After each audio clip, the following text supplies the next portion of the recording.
a lot of things happen for inside the political terrain. Because if you see the buzz will happen between senators or Senator Mongunu and Tinubu Minister of Finance and Coordinating Minister for the Economy, you go the surprise. And this, especially as it gets to do with the borrow where we be say we don't borrow too much from inside this country.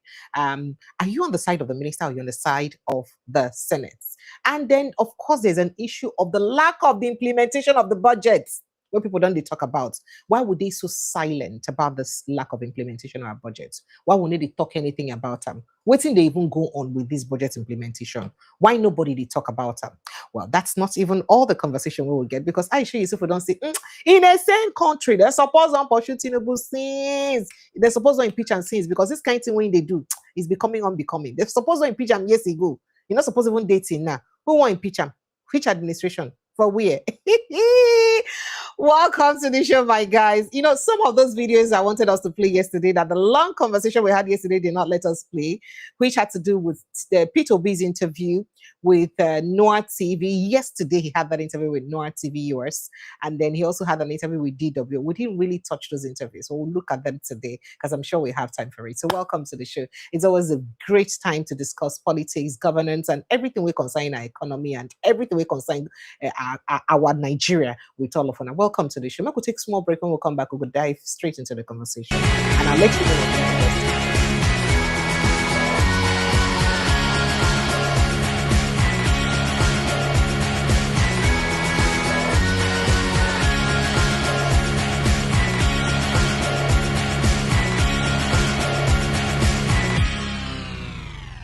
Good evening. Welcome to Updates with Precious. Another beautiful day to bring on an update of all the things with the shell for inside our country. So before I let you in on who my guest is, you know that it's always a tradition to ensure, say, we'll look at some things and weigh our dailies and carry for body today. So we'll look at some things that make the news today.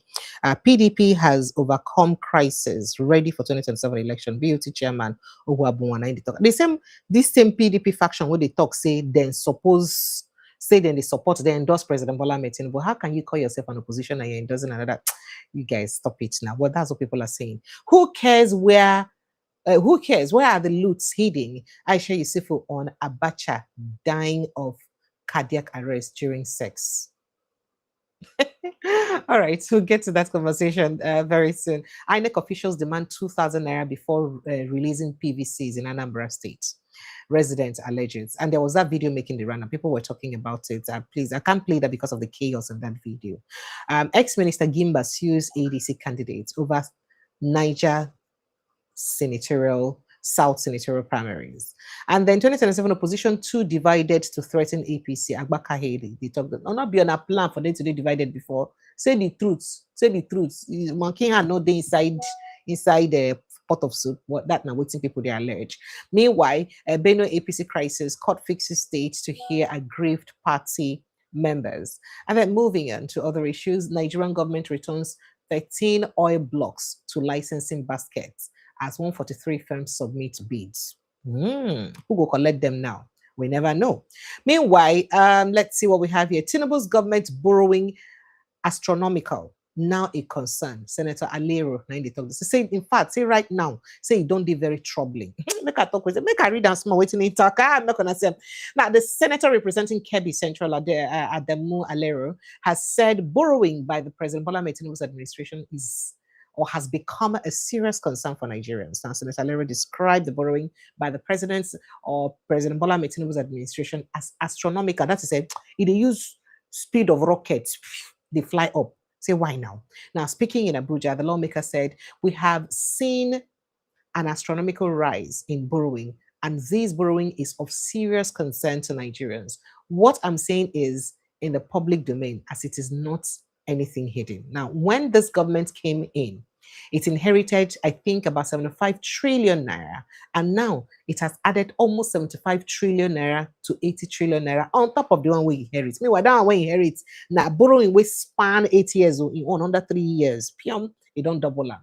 Now, and he said, and despite this, the budget implementation is nowhere close to where we want it to be. We have not even started implementing 2026 budget Yes, and it's a part of the reason we make the Senate clash with Tinubu minister today. Will be part of waiting go form inform our conversation today. Now, ASU suspends Unicross strike after Governor Utu's intervention. Edo government calls 7 witnesses in trial of suspected kidnappers. Let's see what we have again. Troops foil bandits attack in Katsina community. 1 resident killed. Police arrest hoodlums, political thugs, robbers in Osun State. Interesting. Well, let's move on to another paper very quickly. Atiku hired US lobby firm submits Tinubu for future records to Trump's administration and Congress. You know, I did tell you that a lobby firm will be Atiku hire talk say they don't discuss Tinubu for future to Donald Trump directly and say then go ahead also put them before the Congress in case the Congress no. So this lobby firm now talk say they don't officially submit Tinubu for future records to Donald Trump. These records will be say people no one make public or where FBI and DEA no agree make public, or is it the redacted ones that they submitted? Well, we will not understand the details of that conversation, but let me see if I can just get a quick overview of that conversation. So, yeah, Washington-based lobbying firm engaged by Vice President Atiku Abubakar, former Vice President Atiku Abubakar, says he has begun sharing documents relating to a long-term running United States for future, a case involving President Bola Ahmed Tinubu with officials of the Donald Trump administration, members of Congress, and congressional staff. Now, the firm Von Batten Montague York LLC disclosed this as it was providing records from the United States Department of Justice, DOJ, concerning allegations linked to 1993 civil forfeiture proceeding involving funds connected to Tinubu, which, of course, they mentioned something that's got to do with narcotic trafficking of funds or something like that. Now, the law company was contracted by Atiku Abubakar, and I can go on and on with that, but let me just stop here. I just thought to let you know that. Well, moving on, PFIPC, we rejected 3 requests by Adeyemi to host summit, Foreign Affairs Ministry. Now, they defend themselves so. And 17 states to experience flooding from July 21 to July 27. July 21 are from today. It will be like that. So Lagos revive dump sites targets 3,000 compactor trucks to tackle waste evacuation challenges. And then reps probe xenophobic attacks on Nigerians in South Africa, seeks compensation for victims. Reps seek audits of recovered assets since 1999, demand digital national registry. Very important, because just here forfeited, all the ones who don't forfeit, waiting there, where the things and they, how those forfeitures they use make them back into the national treasury to make sure say the money benefit the common man where they allegedly steal this money them from. Now, Senate tax AMCON on operational records ahead of 2030 wind down. And then AUR2W clash, police arrest suspect after Gondwell. All right, so let's move on to another headline very quickly. There will be no more elections anytime soon. 80-year-old Nicaraguan president Daniel Ortega extends tenure after 20 years in power. Oh, goodness me. Asset for future of those who left Tinubu's government exposes INEC EFCC has turned into a vendetta used against those who fall out instead of going ahead on against corruption. And then Christians are massacred and terrorists walk free. American missionary Alex Berber calls Nigerian epicenter of genocide, saying that epicenter of injustice my Nigerian be, because they go kill Christians. Meanwhile, the people they kill them just the waka they go free. But Jabi Amila, CBN official, counters APC government claim, says Tinubu's accountant general directed opening of bank accounts linked to claimed non-existent PFIPC. So in case you don't know, so they don't talk saying that accountant general now direct them to open the account. So what are we talking about? Well, Alexoti pledges to support education of Michael Ofokaile, Abia bond student who scored 365 out of 400 in JAMB. Interesting. Now, National Assembly rolled over 70% of 2025 budget into 2026 for Tinubu as stakeholders raise alarm over project duplication and budget padding. And then, yeah, some of these and other issues now waiting we'll get for news. Let's see what we have here. Retired police DIG Hilary Opara accused of asking prison officials to chain tortured daughter's ex-boyfriend despite court bail. This case, I don't just want to talk about them. Now, Nigeria's work minister Omahi reportedly seeks transfer of Mary Habila's death probe autopsy to Abuja amid controversy. Hey, they go transfer them for them too now. This is Nigeria. Ghana police arrest Nigerian human trafficking kingpin. 9 others rescue 9 victims forced into internet fraud. And then let's go ahead. Entertainer DJ Chicken regains freedom after meeting bail conditions over alleged threat against President Tinubu's son, Sheyi. And then 500 million naira land fraud trial. Court orders EFCC to arrest produce Abuja estate agent Rebecca Omokamo after failing to appear. And then Ghana declares ex-finance minister Oforiata still a fugitive wanted for corruption, dismisses U.S. immigration court claims.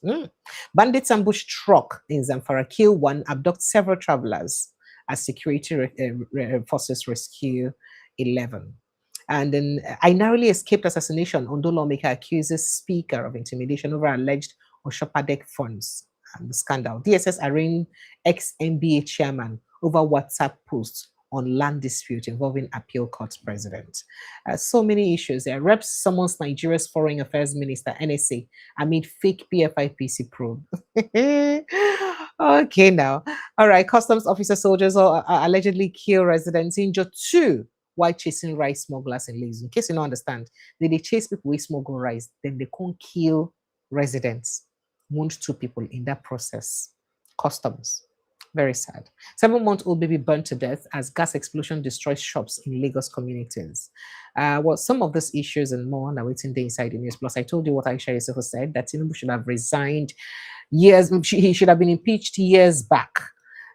So say waiting make they even leave himself inside office. Therefore, don't impeach him years back. So joining us for Inside the Studio now, Dr. Sonny Maduka, and he go help put light to some of all this conversation and more things ready for Inside the News or whenever highlights it today. Dr. Sonny Maduka, thank you so much for joining us. It's always a pleasure to have you on this platform. Good evening, sir, and thank you for joining us. Good evening, Precious. Thank you. Thank you. Thank you so much for joining us. So, I have plenty of things to just you. But before I get into the cocoa of the matter, this fake agency thing, since it started, I've not heard from you. I say, no go good if I don't hear from you. What do you think about them? Because you see the kind of update of headlines and what I give you for that fake agency. I don't know whether you hear them. They don't summon some people, CBN don't talk. Say, no. Say, Accountant General give directive, may they open the account to... all of those things. But we hear see them call Ogagbaja Biamila and they drill and ask them questions. While others they talk, say why they not let them resign. But I say, I tell you, the worst of all, I say the thing don't cause us international embarrassment. Because see, international media don't they carry our gist concerning fake agency. And as they carry them, it like saying a shock to them. It can be like saying Nigeria a caricature. How a fake agency go exist for a sovereign state and we could even discuss them in the first place. It just be like saying a film to some of these people. Make I play you one of these international news agencies, DW of Germany, as a news reporter. Just listen. A fake government agency in office inside a government building, a budget allocation worth more than 1 billion naira, and international guests who believed it was real. This man is suspected of having run an entirely made-up arm of the Nigerian government for over a year. Did he break the hard-earned trust in Nigeria's government? Welcome to the flip side. In recent years, the Nigerian government reduced barriers for international trade. With success, investors' trust has been improving in the past years, according to international organizations. Amidst the country's bid for stronger international investment, a new government council emerged. For more than a year, Adeniyi Adeyemi Matthew allegedly presented himself as the head of the Presidential Foreign Intervention Promotion Council, or the PFIPC. The council presented itself as a booster for direct investment in Nigeria, specifically by foreign parties. According to Nigeria's authorities, the council was never created by the government, yet it appeared legitimate. The entity even organized a dinner for ambassadors in October 2025. It interacted with foreign partners and even appeared in official government documents. The government says the agency was fake. Adeyemi rejects the allegations and argues that inconsistencies in official government records support his position. His case is now before the courts. That poses the question of how this could have happened. The presidency says the answer is straightforward. Fraudsters are everywhere in the world. Such a thing could have happened without some internal collaborators. What would be the incentive for internal collaborators to do something that is illegal? It must have been that money is probably involved. But many Nigerians are not convinced. We having a fake agency in this system is not a new thing to me. Since the government is bad, we should expect more. I think it's another opportunity for the government to reevaluate, the entire system. When things like this happen, it's always good to take time, investigate, find out, who is behind all these things. These are the things that we need to look into, or the government need to look into, so that they can be able to fight the corruption to the letter. That public skepticism is echoed by governance experts, who believe the case points to deeper weaknesses within the government. It's impossible to have an agency at the federal level without the secretary or without the office of the secretary to the government of the federation to be aware. What likely happened is that agency was used as a vehicle to serve some political or private interests, and something along the way did not augur well with some parties, and that is why we got to hear it in the public. Beyond the criminal investigation, the case has also raised questions about institutional credibility. When your accountability mechanisms are weak, that is why we can have such issues of having a so-called fake agency where public funds have been moved and utilized for supposed something that is not supposed to happen. Corruption has long remained one of Nigeria's biggest governance challenges.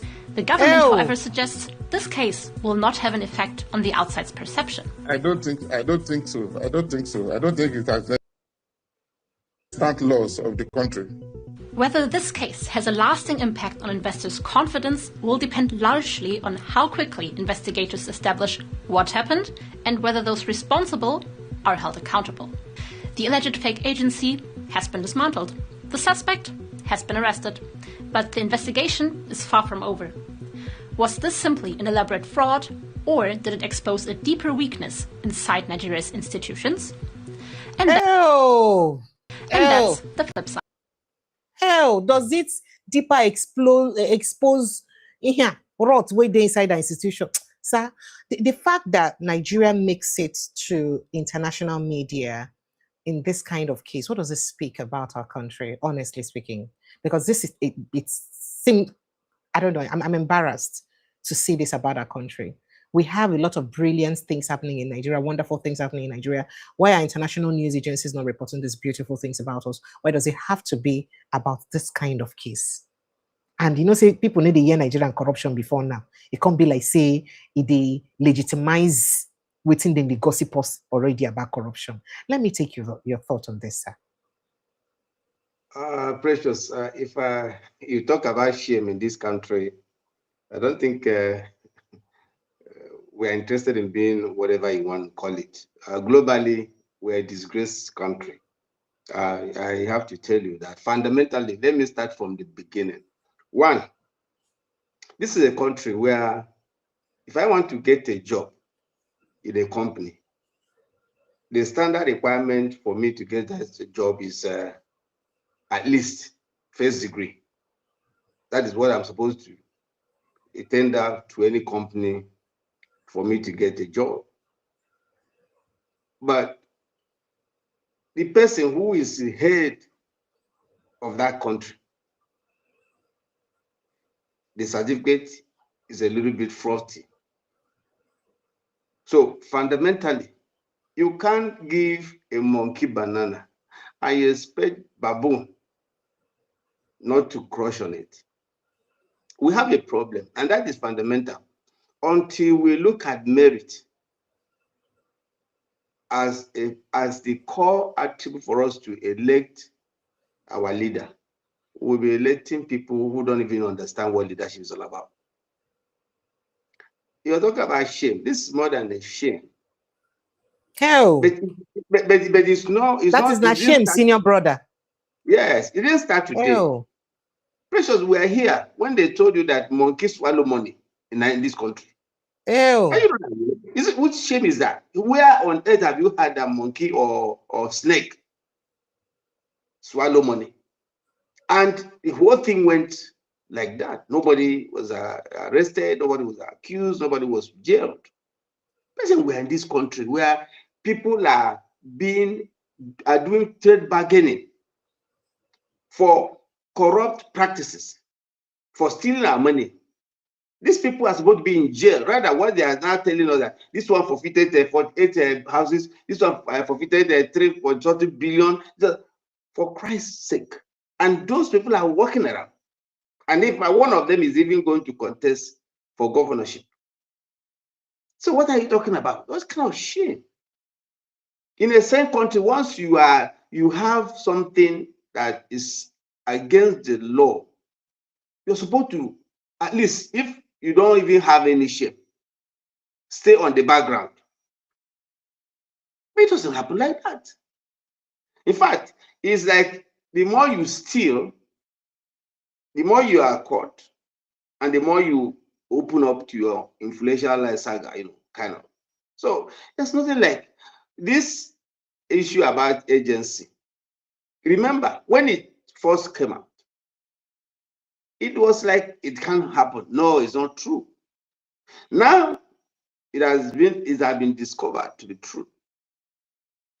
Every person mentioned in that saga, in this particular shameful act, should have been relieved of their duty.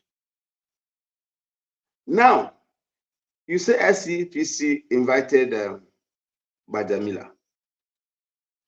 What do you think they are going to do? The man is still the chief of staff of the president.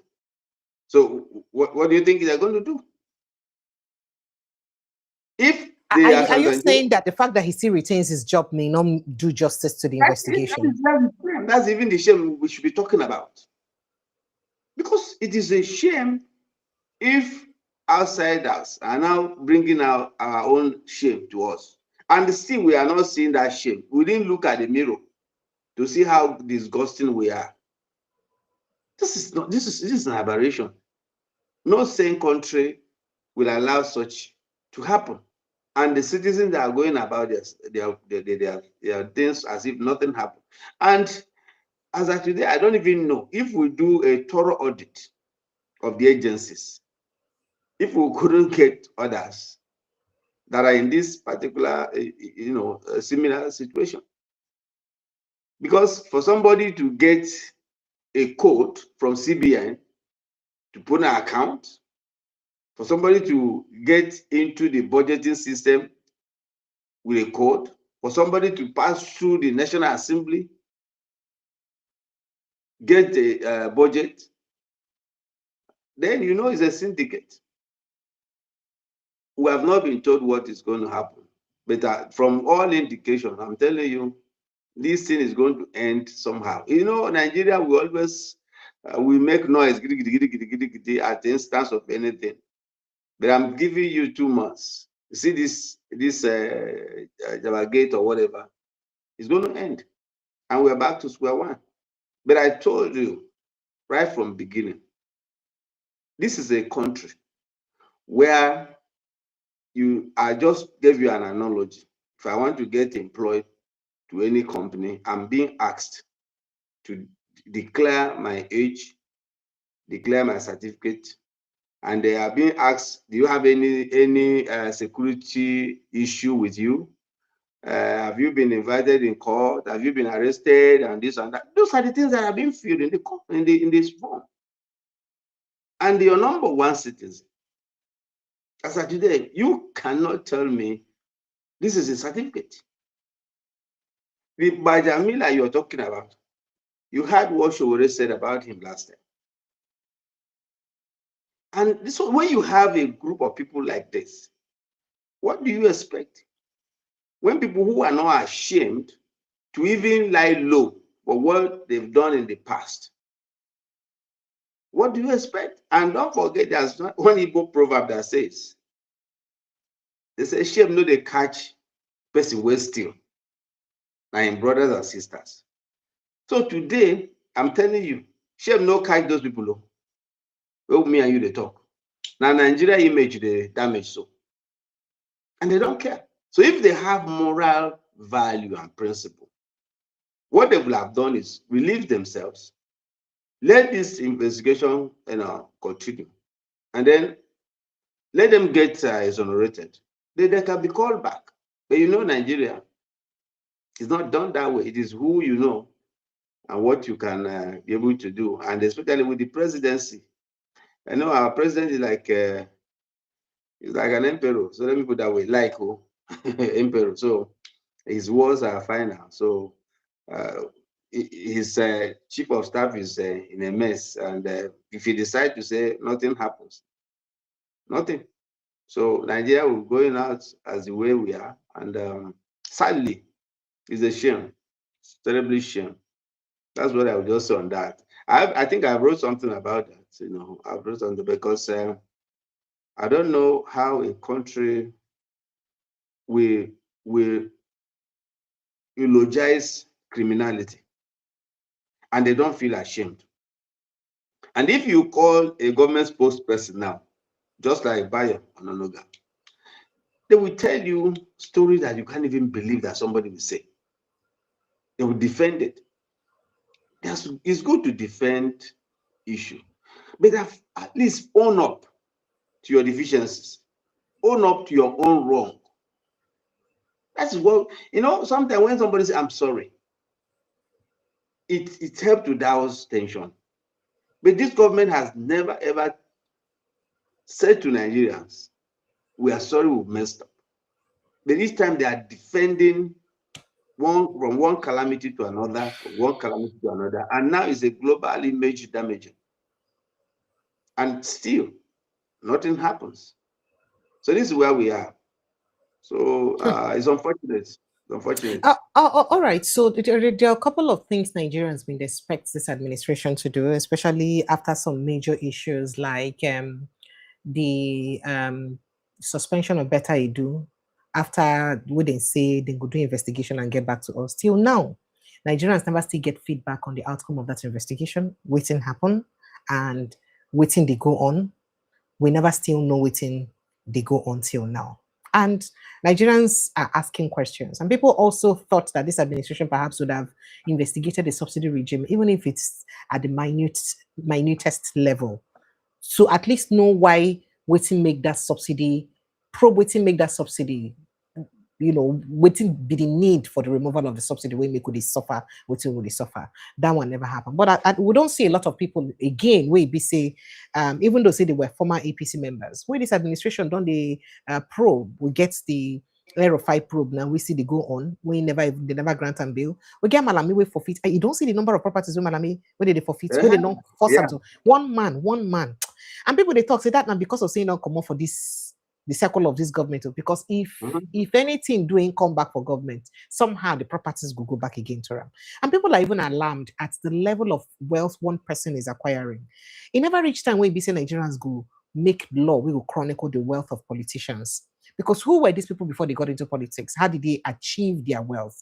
These are the questions. So now, when you be say, with the way things they go on like this, and now government don't talk, say, or House of Reps don't talk, say, they go probe asset for features them. You see them making any headway with the probe of assets for features. Because you see the one where they collect from one Madam Aisha Yesufu, and jewelry is very expensive, worth billions. Imagine when one woman gets jewelries, we worth billions of naira.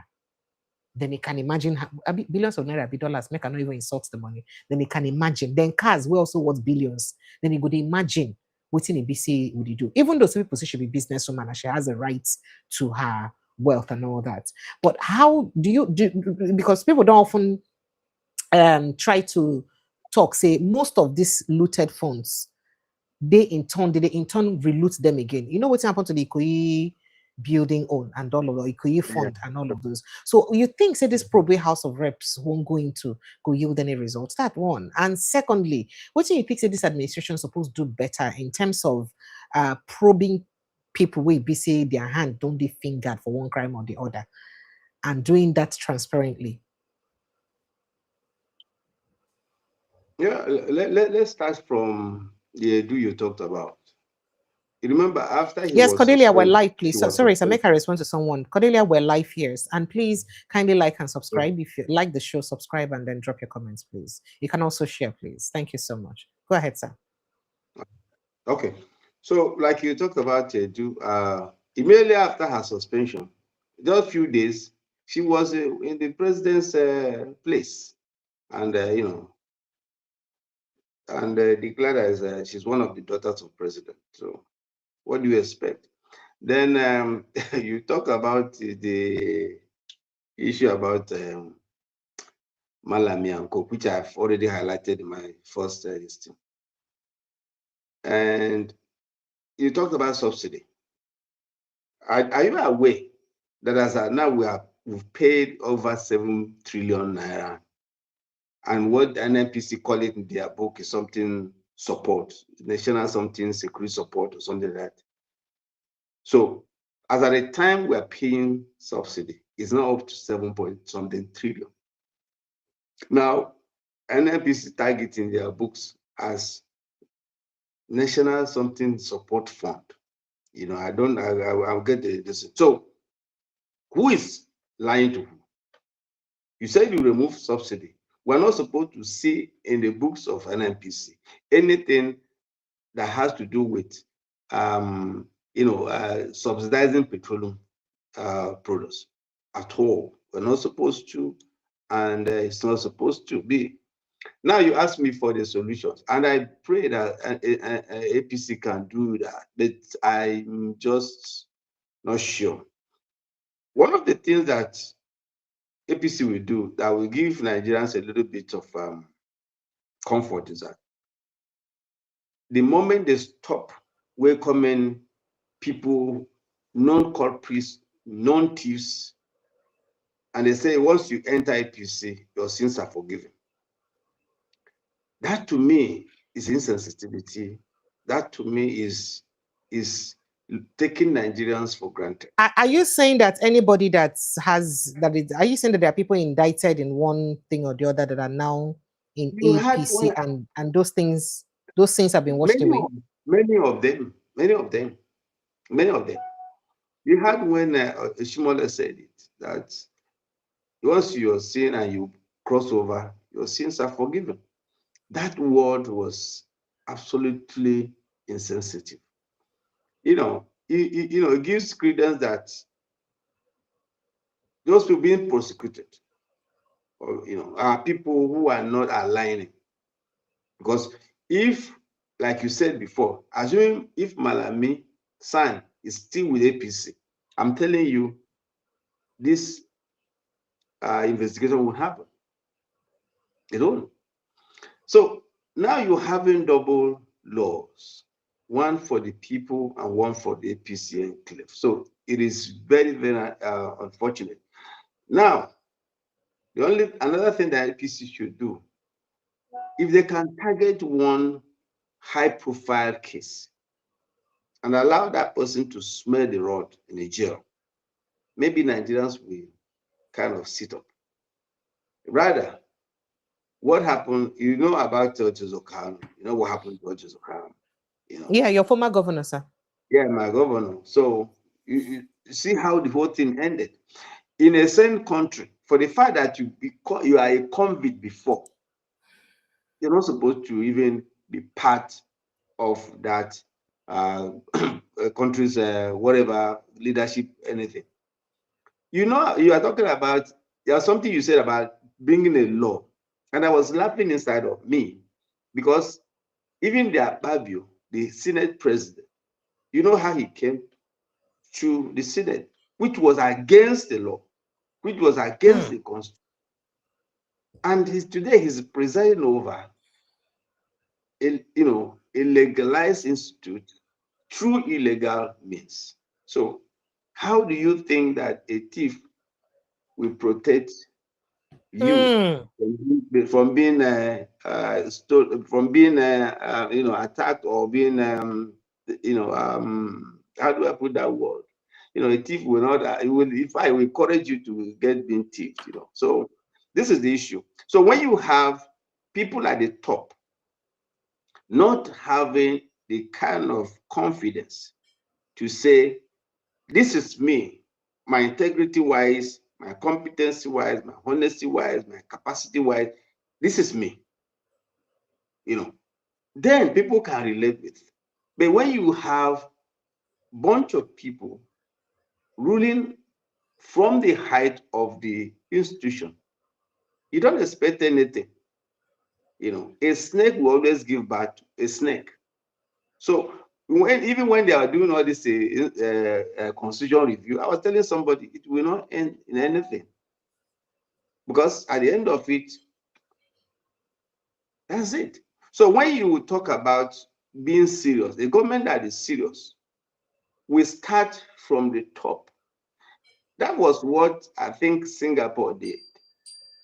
I think that was what Malaysia, that was what even China. In fact, I think it's recently, last week, an official of China is being paraded to be executed publicly. Yes, so yes, so another one, different. Oh, yes. Yeah, because he was bribed of what a Nigerian person would just collect and put in pocket. And you know, the execution is not made secret; it's publicly displayed so that people can see that, look, we're not joking. And no matter how do we get to that level where we have stiffer penalties for such crime as corruption? No, it's easy. I think when we get a leader that actually want to lead, like I told you, that leader must be transparent. That leader must not have anything on him that people will use as a reference. Say you want to this, you look at, they will bring out your own past issues. When we got such a leader like we have in some countries, it's easy to be done. One, the president can use what do they call it, presidential decrees or whatever they call it, presidential, there's something they call it, to put some things in order. One, he can come up with the idea, look, if you have been convicted anything, or you have any case in any way, whether fully executed or not, you are not supposed to be part of any political alignment. Start from there. Put that decree. Now, the suspected people who are coming to vie, that law will be brought before, and then you will have security people who are very, very nationalistic, not partisan, not aligning to political parties. You have legal instrument. The judges, the justice system must be very, very, very accurate. They will understand why they are there. They are not going to be partisan. And then when if the government or the president pass that law and ensure that if you have been convicted, you have any case with it, EFCC, police, or anything, and you're a politician, and you have forfeited properties to the state, which is an indictment, you are not supposed to vie for any position in this country. People will start to mind their businesses.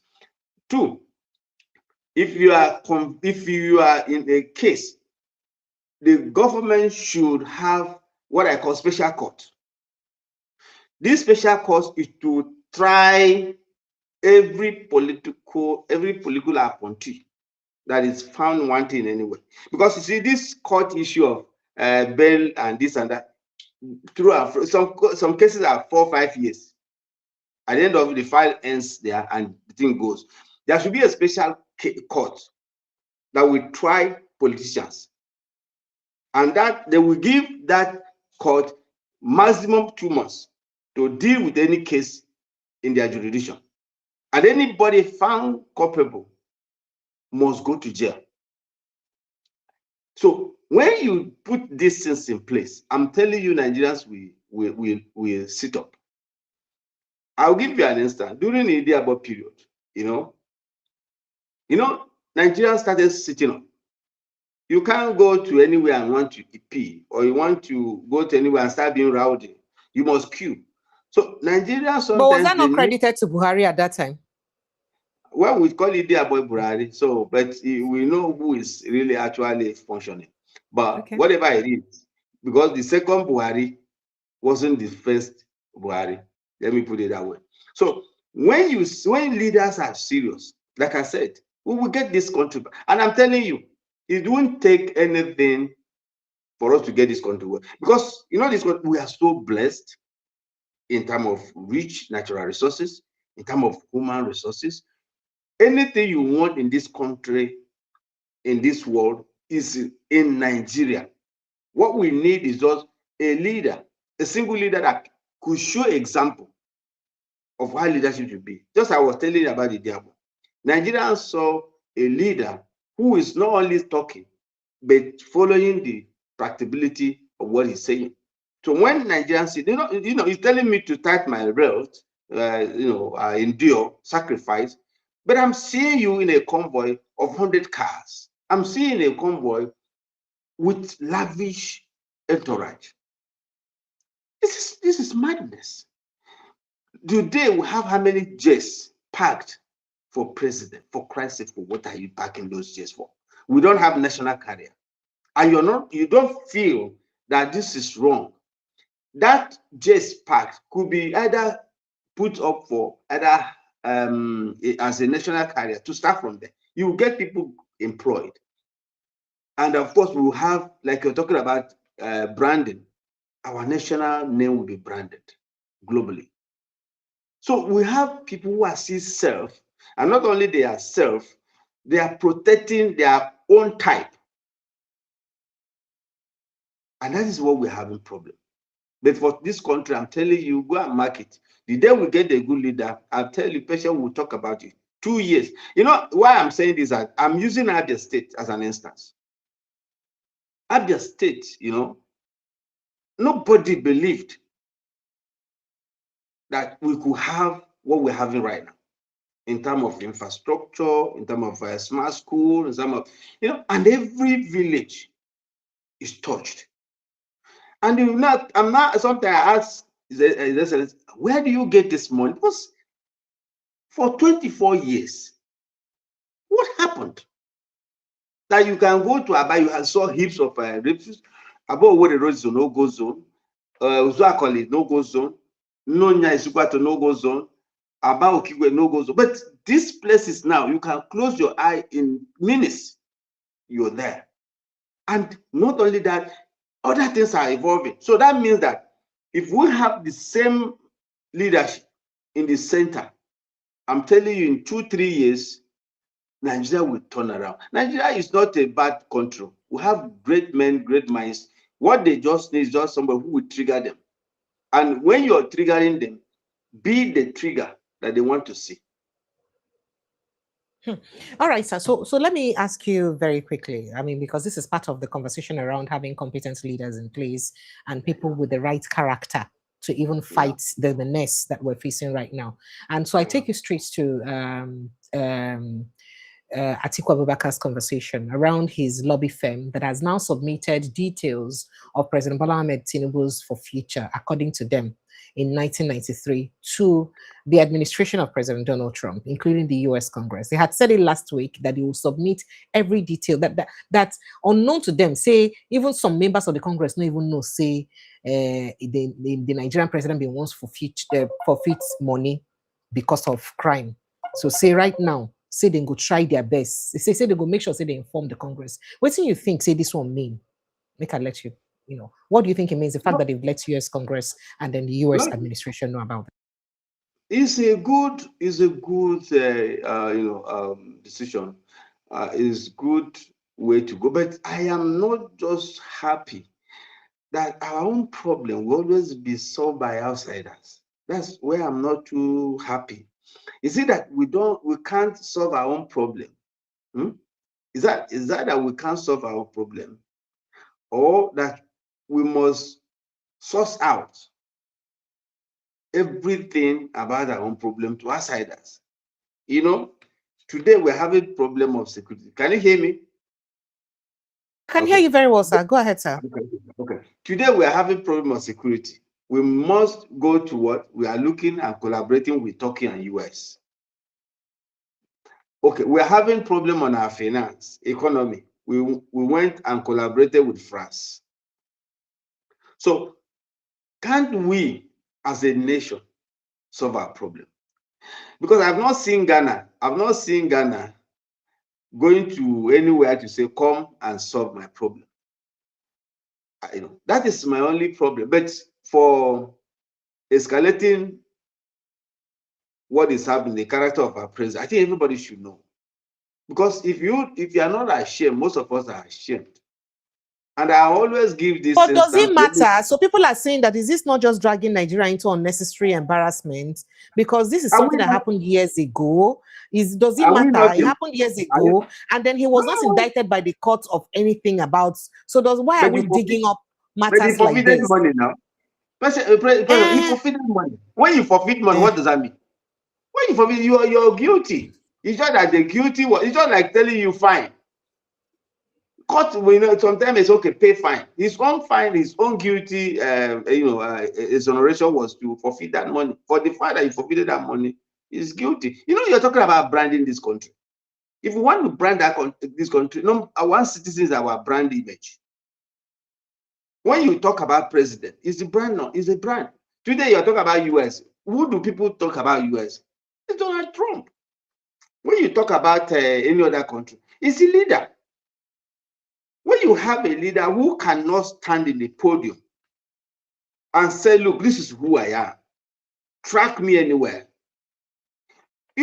President, do you understand that because of what is happening for over 3 years now, 3 years, our president has not come to the public and have live chat with Nigerians where certain questions will be asked directly to him for him to answer. Why is he running away from? So if you are okay, why can't you talk to your people? Why must we be dealing with press statement or paid agents you call your PAs and SS? We need to hear our president. Today, the war in Iran and US, every day you hear Donald Trump coming up to talk to the citizens, giving them hope. The same thing to Iran leaders. The Iran leader is coming out to tell Iranians, look, don't worry, we are pushing. Nigerians are going through a lot of problems. We are going through poverty. We are going through insecurity. We are going through, children out of school. We are going through unemployment for our youth. And our president, who's supposed to be a father, should be able to come out and say, my children, don't worry, we are working out your salvation. But today, nothing. So you see, when we talk about branding, if the head is not okay, there's no way the body will be okay. So when I heard about Atiku's inquest, I said, okay, after all, don't forget that even the president sometimes has done a lot to stop public scrutiny of whatever happened in the past in the US. Why? So this is the issue. If we want to get this thing right, especially in 2027, everything must be on the table. Even if I want to vote you for I know I'm voting you based on my own conscience, and I will vote you based that you are remorse, and you are begging Nigeria, look, what happened was the past. So please forgive me. It will not happen again. That is the simplest thing that the president can do for anybody who is in such a mess. There's nothing wrong in saying, I'm sorry. There's nothing, all of us, nobody can claim sensehood. We've done something in the past that maybe, but now we are sorrowful of it. Let the presidency be sorrowful of his past deeds. Apologize to all Nigerians and tell that it will never happen again. That will be better than trying to shut down everything about it. Apologize? Yes. How? Yeah, it will be better. No, let me tell you, for some of us, if the president, since this thing had happened, has come out to the open and say, Nigerians are messed up in my past. That is the past. I'm very sorry. It will not happen again. Please forgive me. I'm telling you, many Nigerians will change because of our religion, because of our religiosity, But when a leader, instead of trying to open up whatever he has done in the past, trying to close it up, and try to tell every Nigerian that you can go to hell. You cannot do me anything. That is where the boiling starts. Every one of us will do one thing or the other. But what I'm saying, that I need a president with a remorseful heart, somebody that have this empathy, compassion for the country. But I don't think we have, because all the things we are talking, it doesn't work. We've told him less loans. The more we are telling him less loans, the more he's grabbing more loans. We are telling him that there are a lot of insurgents. The more we are telling him, he's galvanizing the terrorists, giving them incentives, and releasing them to the society. And meanwhile, their victims are in IDP camps. So how can you link that? It's insensitivity. So we need a leader who is compassionate and who will, for once, tell Nigerians exactly what we need to hear. We've not heard from the president since he mounted that tone. Nigerians need to hear from him. And maybe when we hear from him, we'll be able to now judge him accurately. But for now, it's all about allegations. But those allegations, they said, for every rumor, there could be a certain element of truth. But the president needs to talk to Nigerians. Until that, I don't know what to say, but then that the image of this country will continue to go down and down and down until we have the best of us ruling this country.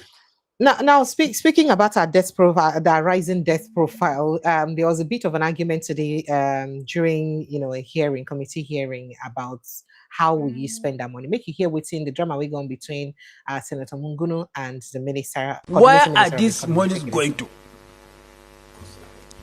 This is my question. Why is budget not implemented? Because it is a breach of the law and it's an impeachable offense. Mr. Mohamed Tahir Muguno. I represent Borno North Senatorial District. Mr. Honorable Minister, I've listened carefully to your brief and the very beautiful figures that you have reeled out to implement the budget. Where are these revenue going to? If the budget, for example, 2025 budget has not been implemented, and we have to roll over 70% of 2025 to 2026, and that with the promise that 30% will be implemented before March. Up to March, even 30% was not implemented. National Assembly has to extend the lifespan of the budget up to September to allow government to implement just 30% component of 2025 budget. The issue of 2026 have not arisen completely, has not arisen. Has not even started up initial. It has not even arisen.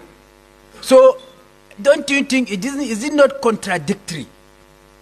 Or where are these revenues going to? To the extent that the budget is not being implemented. It is through the implementation of the budget that dividends of democracy is being brought to the doorsteps of the people. If the budget is not being implemented, why is the function of government? For example, security of lives and property of the people is the primacy of governance.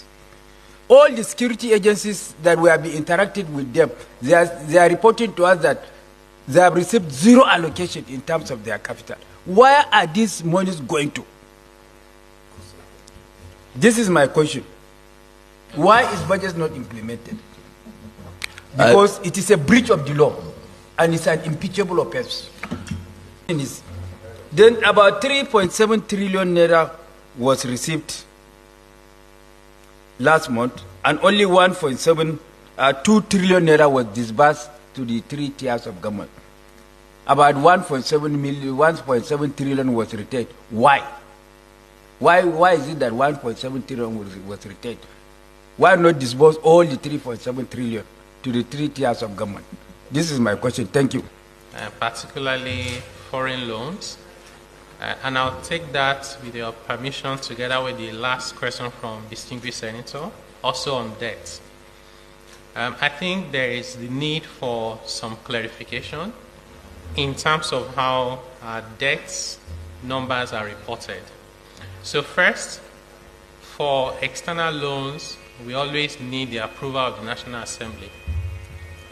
So what tends to happen is, when we get the approval of the National Assembly, the media would rightly report it. And many people take that as money borrowed. When we now borrow the money, they report it again. So, in fact, I think it was last year when the National Assembly approved about $20 billion, which was based on MTEF. So people add up big numbers as the money we have borrowed. And that is misleading in terms of the analysis. We're currently finalizing this breakdown in the Ministry of Finance. We'll make it available to the public. It will show how much the National Assembly approved and how much of that we have borrowed and how it has been spent. In addition to that... But you have not exceeded what National Assembly has approved? No, we haven't. Okay. In fact, we've not even taken half of what the National Assembly has approved. Okay. And we're also guided by the Fiscal Responsibility Act that only allows the government to borrow for capital expenditure and human development. So we are mindful of that. The other important issue is that, and the distinguished senator that asked the last question also spoke about this. When this administration came into power, public debt was around 75 trillion. But between then and now, many people would just simply compare the number before and the number now and say that this government has borrowed so much. All right, so it was quite lengthier than this, but I just thought to stop it at this point. So that's the coordinating minister of the economy trying to explain what's don't happen for borrowing. But no matter how we look at the borrowing of Nigeria don't exceed or don't double the number of borrowing or don't equal the number of borrowing we say Buhari borrowed for the past 8 years. How do we explain that? That we're not paying subsidy and we're making more revenue. The things here to note now say Nigeria, they generate much more revenue past the past administration. And we need to pay subsidy. So what are we doing with all the monies? And then the most shameful and embarrassing part of it is that our budgets are not implemented. In fact, he just mentioned 2025 budgets. Well, yes, even from 2023 budgets, none of the budgets have been fully implemented. Some people will say, oh, now the normal tradition for inside Nigeria budgets, maybe they're implemented. But to the level where even 30% after one fiscal year, one whole year, we're unable to implement up to 30% of a budget. Haba. How did we get to this level, sir? Patience, let me tell you, that young man is a very brilliant boy. The guy, the DG, very, very intelligent guy. I was just listening to him. I was just laughing. They asked him how is the money being disbursed. Instead of talking about disbursement, he went into loan, debt. How loan? How is it? You think he deliberately evaded that question? Those people he evaded it. The question was direct. How do we? Why we? Are not implementing the budget, and how are we disbursing the budget? Yeah, they're disbursing the funds. Mogonu even gave an instance that last month there was 3.1 trillion, but it was 2 trillion that was disbursed. That young guy dodged it, and he started saying something that I was just laughing inside of me. And nobody interjected him to say, look, this is not what we're asking you. We know loan, yes. 2, that young man didn't tell us how much actually we have now. And you know what he said? He said they are going back to now list the loan profile. You're coming to defend your ministry and you don't have the list. So what are you coming to do? To do a grammar here? This is not a grammar issue. This is practical. They want to see figures. And he came here, I was just babbling. Let me tell you, we started with shame. This country is beyond shame now. Because people you think should know are the people who are messing you up. What ended that? Because I know before they invite you, they must have given you things you should come with. And the young man is coming to tell us even what was borrowed, how we borrowed it. It's not the question. Are we borrowing to consume or to produce. He should have come with a kind of profile. This money we borrow, so this is where we utilized it. So Nigerians will know. He came with the grammar. And let me tell you, when Senate is talking and they brought it to public view, I laugh for some of you that believed. You know why? Because if the president walk into this place now, they will all stand up to say on your mandate. I'm telling you, if he walks in there now, they will all stand up and start singing on your mandate. So what kind of Senate do we have? Senate, this is the oversight. This is not the first time. Since 2023, 2024, 2025, 2026 budget, not fully implemented, and you have a compliance department, either in the Ministry of Finance, in the Senate, and even in the executive. Don't they check? That's what we call, when I was there working, we have audit. And audit do quarterly briefing.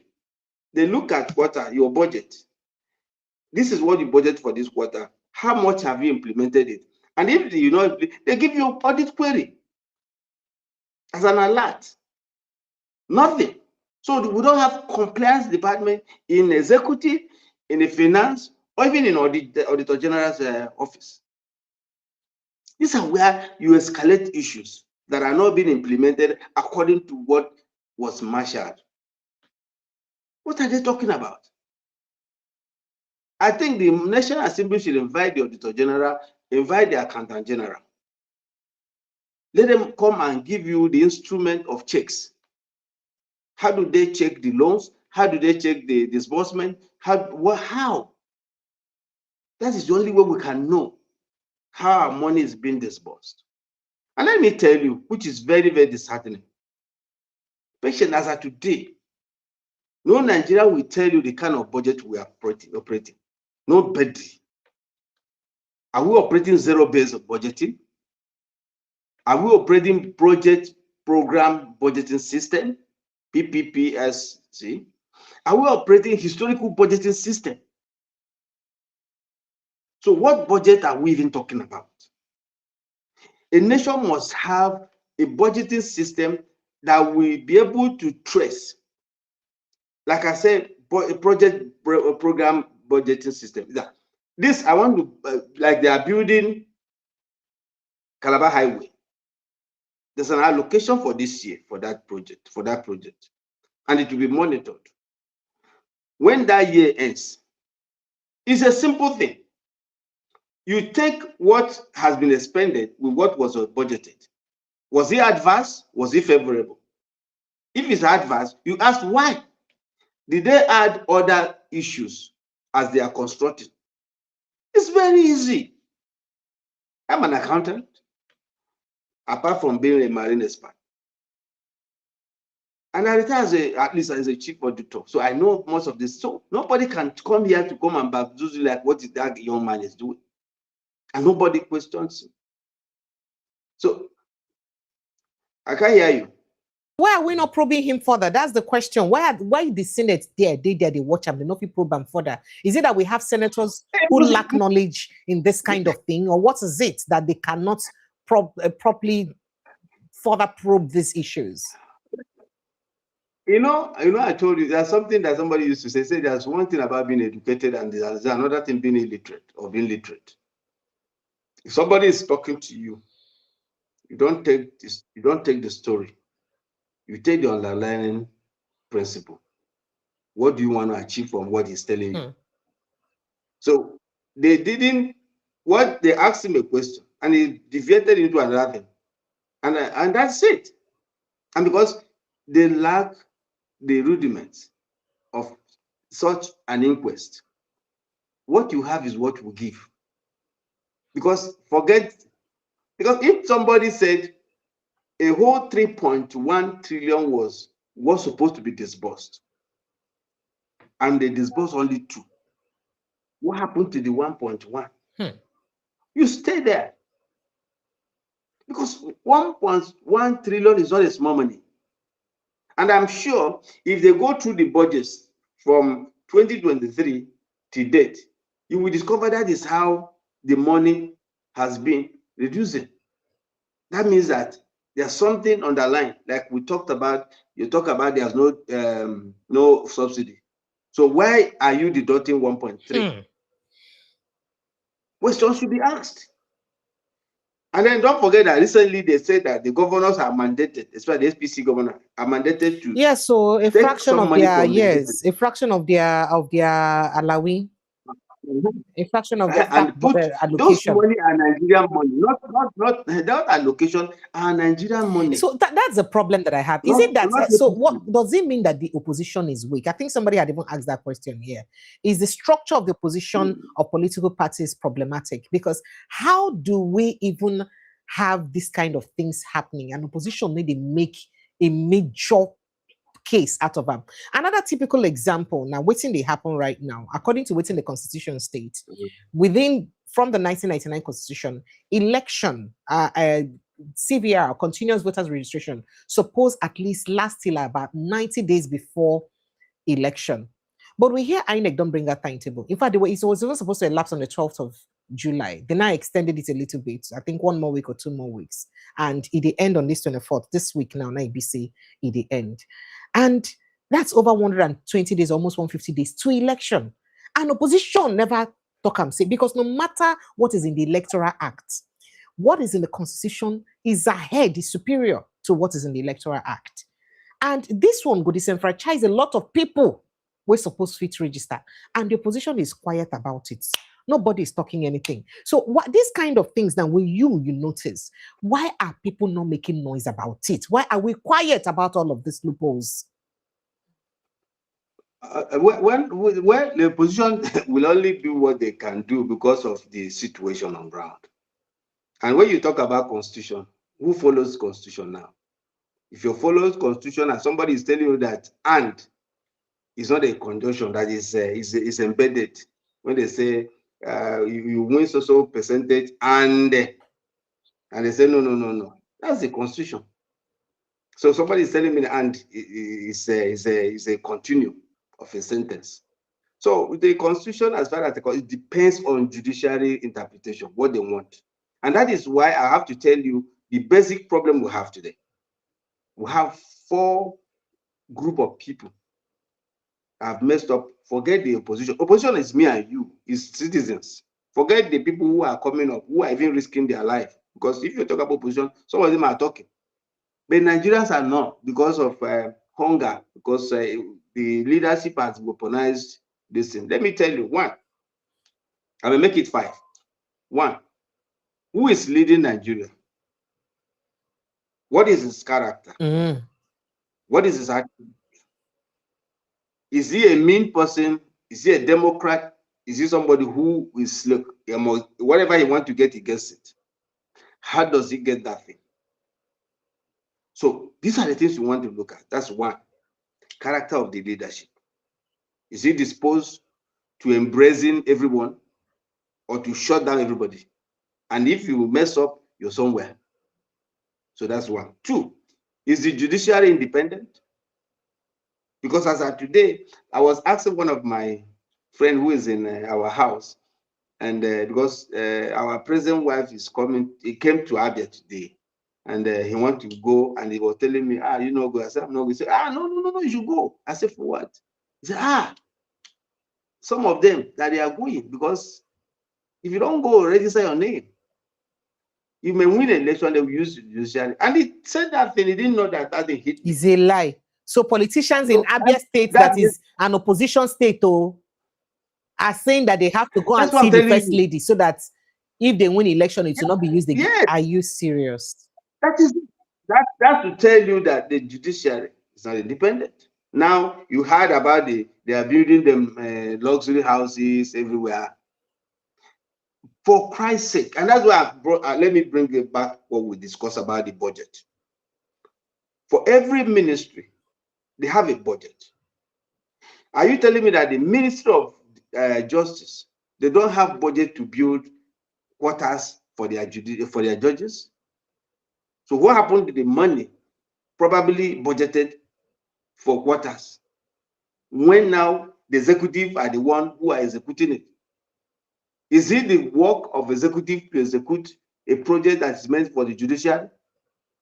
Let me put it there, question mark. You answer that. Now, thirdly, you have the INEC. I don't know whether you heard about what happened in Ekiti. Ekiti was a mess. People have come out to say it as it is. People were being given money, you know. The security people were there, everybody was there. Yes, we were chased out. It is just one state, and we can't get it right.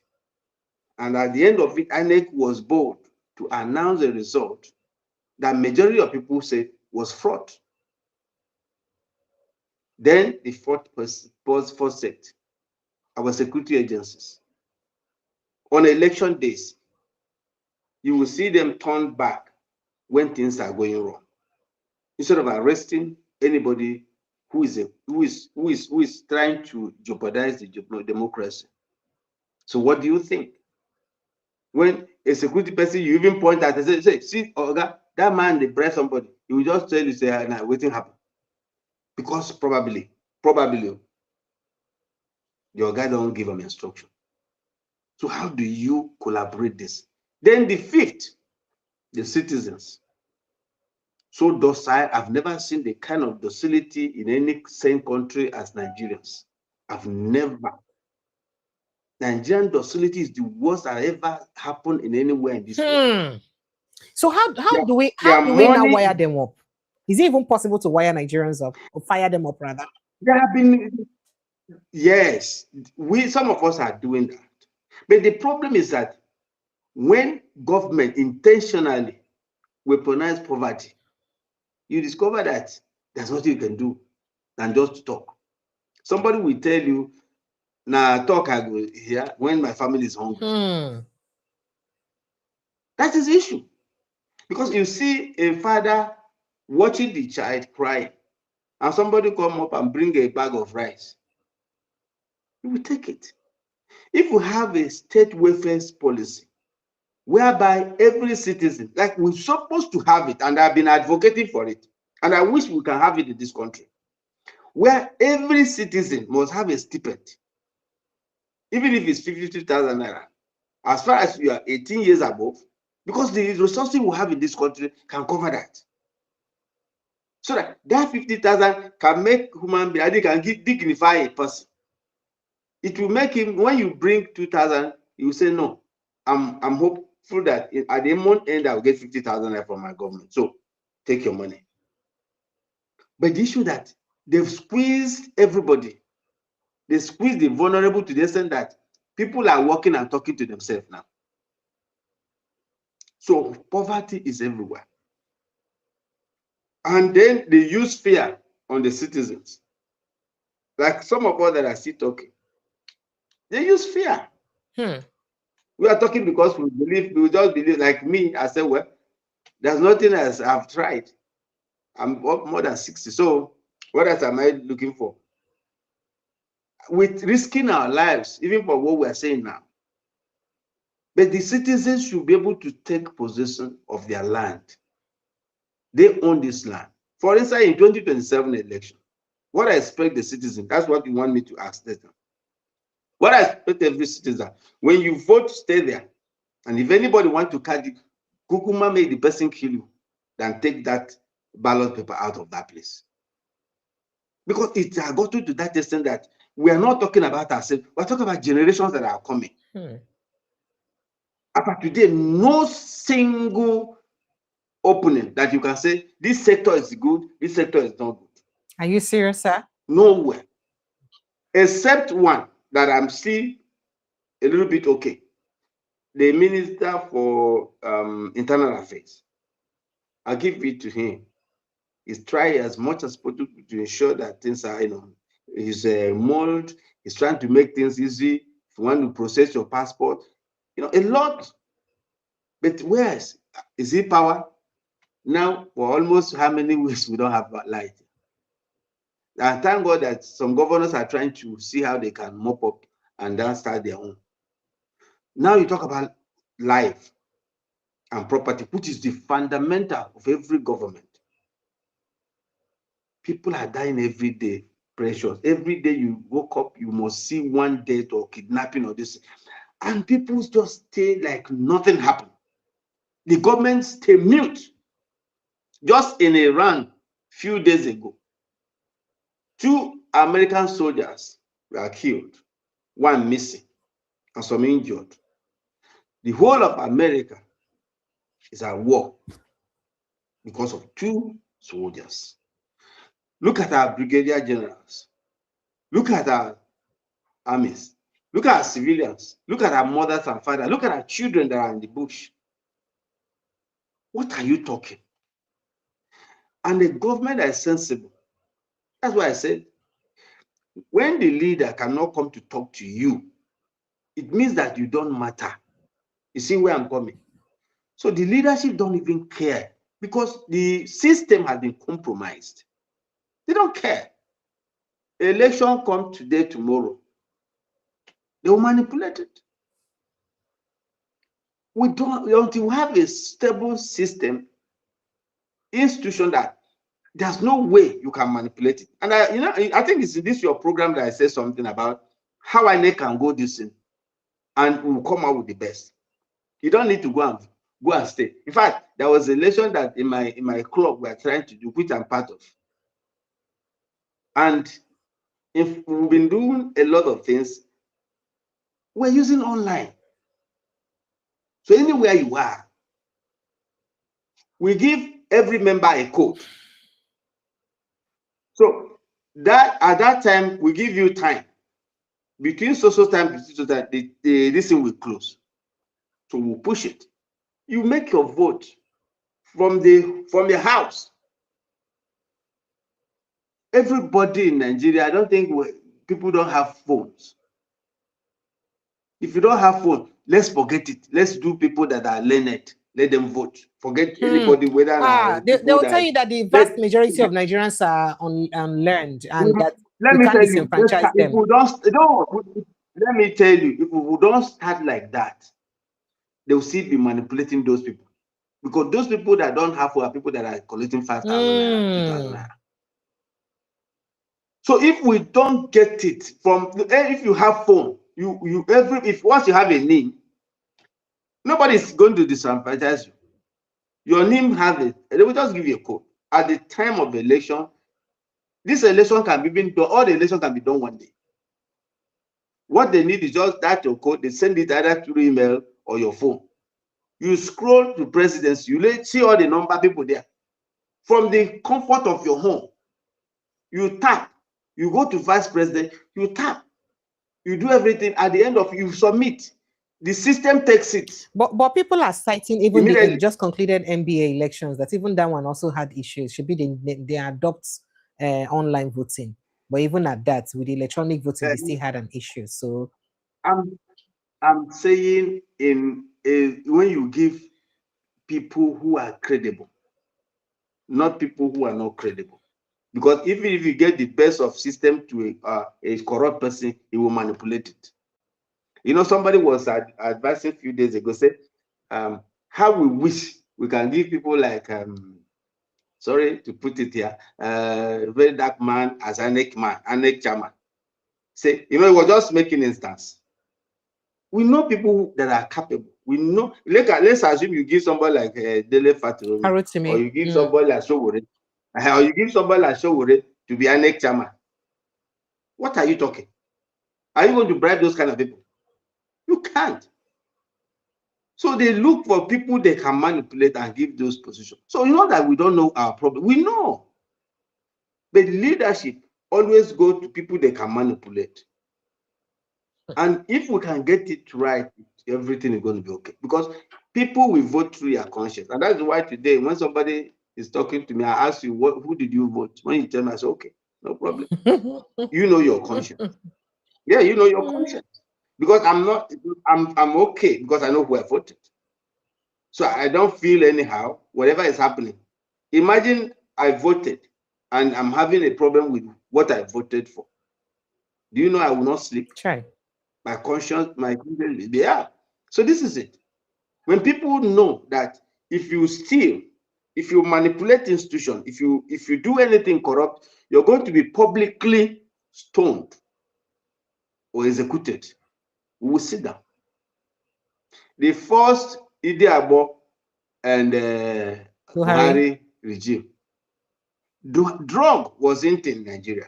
Drug was it was rampant. It was like a corruption that we have today. But when they took how many of them as a scapegoat, do you know the thing quieted?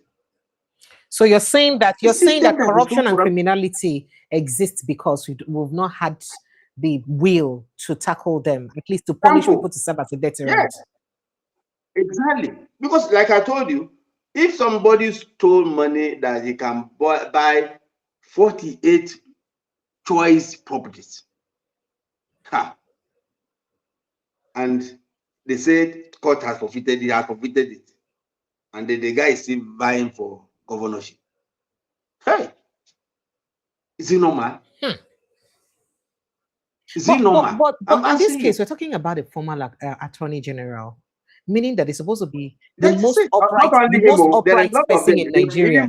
So if the most upright person in Buhari's regime could be indicted in this way, what does that speak about the rest of people who have, government appointees and elected people? That's what I'm telling you. That it's a general norm. We have accepted abnormality as normal. I said until we take example, or we make example of somebody. Look at all this. Look at the cases. Look at Yaya Bello. Despite that, the school wrote acknowledging the fraud. Let me put it that way. He's now going for Senate. You ask yourself, is it a normal society? So when you look at Matulawe that was accused sometimes, you see the defense minister of state. So how can such a person that is well known, your case is grounded, it has been documented that you forfeiting society, you pay school fees for your children for social haba. And you think this is a system that can punish evil, a system that cannot punish criminality? If you're not a criminal in Nigeria now, you're looked as a mumu. That is what they tag you. Because for some of us who are here, they will tell you, what are you doing here? Go there. They appoint you for this. You see, the issue is that until we realize that the essence of life is not how much you acquired, it's how much impact you'll be able to make with what you have. How many years? Tell me how many years our president, all of us, are going to stay on this earth. Tell me how somebody will loot his nation dry and still sleep. I was telling you, if I have up to $1 billion in my account, I won't sleep. Because if I sleep, maybe I will die. But somebody can have 5 billion, 10 billion. It's madness. I wrote it. I think that was my last week article. Madness. A society that eulogizes madness. They are mad. Because see, before, when you see a madman dancing, you say, oh, this man is a madman. Yeah, he own up is a madman. He's proud to be a madman. But now the madness in this country now is that even these people who are corrupt, thieves, criminals, they are now mad, and they don't hide their madness. All right. So this question by CJOJ, she says, how do we pressure for better governance and investigations in this case? You had answered it, that meaning that we have to speak more advocacy and all that. But is this something we can do beyond that? The youth should be more involved. Aggressive. Oh, wow. Okay. Yes, they should. They should. They use, because it's their generation that why do you think that we're not seeing with that aggression from youth? Do you think it's because of lack of education or communication lacuna? It's all the same thing I just explained. When you are being in poverty, they've dealt with you. No work. You see our youth now, they are going for what do you call it, homeland security. They are going to sweep hospitals. They are going to. You've removed the dignity in any man. Dignity of any man is to work on what makes him happy. But when your state degraded you to such a state that you look at your certificate, you look at yourself, you look at your family, tears start coming out from your eye. And what happens is that you trigger something in you that if you're not strong morally, you join. So that's the problem. So the youth now are being lured into criminality because that is now the best way you can make it. So those moral issues, when you talk to somebody, would like to be looking at you, because my generation have destroyed their own generation.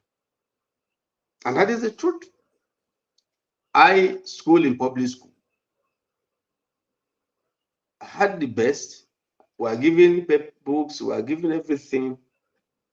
When we enter university, one chicken, you won't even finish. Then you have a ticket. Everything works. You have sports everywhere.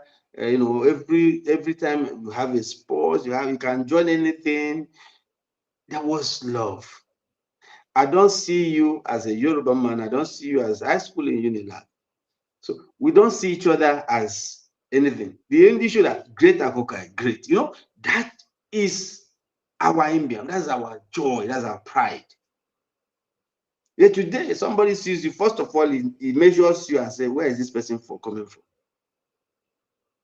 The education is destroyed by us that benefited. Now, how do you tell the youth to work? Even in primary schools now, it's getting too worse, because in primary school, lawlessness are setting, because they are seeing the elders, they are seeing their seniors doing nothing. So some people say, what am I going to school to do? And that's why you have the number of out of school children in Nigeria. Because they see there's no hope in being educated, but they don't. What we are trying to do, like what we did today, was trying to sensitize our people, our youth, our families that look, education, however it is still the best. But can you say that in some part of north, or in some part of east, or some part of south, or some part of west? We've destroyed everything. And it's not that we destroyed everything, we're even squeezing out their own generation so that when they come in, nothing is left. So the youth, I don't know what to say, but I think it's time for them to stand up. If it's feasible from our generation, they should deal with us, because we can't keep on talking. What if look at average leadership age in Nigeria? Look at the average leadership. Despite all their years that have been cut. They cut them. Some of them cannot do that. So I don't need to tell you. Some cannot stand up. Okay, you don't cut. If you're vibrance in the brain, why can't you talk to your people? Why can't you talk to your citizens? Why can't you talk to the led, the people you're leading? Why can't you be sharp to talk to them? So, am I not talking to you now? You are, sir. This is a live program. If you're sharp, come and talk to your people. People should know. It's just like a father. Your children are hungry and they are calling you. Tell them, look, you send somebody to go and talk to them. That's what we have been. That's exactly what Nigeria is all about now. Our father doesn't want to talk to us, so he sent our uncles, our brothers to come and talk to us. But our father can get a hint of our pain when he look at our eyes and we talk with him. He can see the tears on our eyes you can see how much we suffer and say, wow, I have to do something. All right, sir. But the same father who said, yeah, go ahead. So I was going to say that whilst we're talking about all this, I think it would be only appropriate for us to look at the possibility of the people of even, voting out this kind of bad government if you have explained that the government is this bad. Do you think opposition can win President Bola Ahmed Tinubu, especially considering how fragmented the opposition is? I mean, Agbakahe, your brother, just said today that the opposition is too fragmented. You saw it in the news. So do you think they can win? Because Juan also said something during his interview yesterday. He said that the election will spring a lot of surprises for people. You understand? And he believes that him and Peter Obi can even win the election. Meanwhile, Atiku believes that he's the right candidate. Tinubu is continuing with his Muslim ticket because people says that he's trying to appeal to the Northerners where he feels he has to get the vote again. What do you think, sir? What are the options? No, I don't think that the oppositions are fragmented. I don't believe that. You see, in war, there are different tactics. So you don't believe that a united opposition would have been a better front to defeat Tinubu? They are still united. They are still united. I don't even want to. See, let me tell you what I want to say. Let me tell you. It is not the opposition that is the problem. It is who? It is the Nigerians that are a problem. It is what we decide. So it's not the opposition. So when somebody is telling it's opposition, it's not opposition. But it's not. We're not speaking with one voice now. We have a lot of us still supporting what is going on. Some people abusing each other. Me and you were talking. See, Precious, we are talking. Me and you, we know amongst the three the best candidate. You can't tell me you don't know. So forget the whatever, because all these things are all gimmicks. If we, with what we know, with the knowledge we have, with everything we've seen, there's the problem of Nigeria is not the opposition fragmentation. It is the docility in us. It is blocking our senses of reasoning. It is seeing light and decide to follow darkness. That is it. For instance, somebody give you scorpion today, and the thing bites you, and you, luckily for you, get it cured. And tomorrow he brought the same bucket to you. I say, oh, just don't worry, this one is water. Except you're mad that you collect it. Okay. So whilst you're saying this, let me have an interview with P2B on foreign media, DW, and what he said. And I'd like you to react. If you lose after exhausting all legal avenues, will you accept the outcome and encourage your supporters to do the same? And if you win, what safeguards will you provide to prevent politically motivated investigations against President Bola Ahmed Tinubu and other ADC leaders?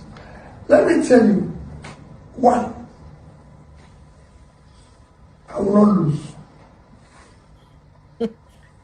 Why? Because the election is now between the people and the government. And I believe that's a bold statement.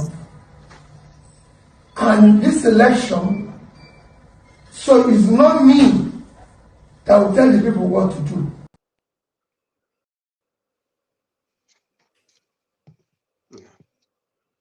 And the government. And I believe that people have suffered enough. And this election, so it's not me that will tell the people what to do. Because it's the people that will lose against the government. So whatever they will do, I don't know. Because I'm not controlling them. Even if they have to go to court, it will call the people suing the government. So this election is between the people and the government. I'm only being used as a tool to stand for the people. If I win, we'll follow the rule of law. One of the things I must bring back and ensure happens in Nigeria is the rule of law. We must have law and order. The system must work the way it should function properly. We're not going to do. I will never persecute anybody politically. I will never do anything knowing the wrong in office. because it will benefit me. I will not go after my opponents. I will make sure we have strong opposition, strong parties that can stand and say no. And in times of problem, I will invite them. If I was president, for example, and what is happening in the north today is happening, I will invite all opposition parties and we'll go and sit down with stakeholders in the north and discuss it and come to a solution to it. If I was president, and what happened in Oyo State happened, and most places, I will go there within days and I will invite the opposition to come with me and say, listen, let's discuss this. Once the election is over, I will be serving everybody.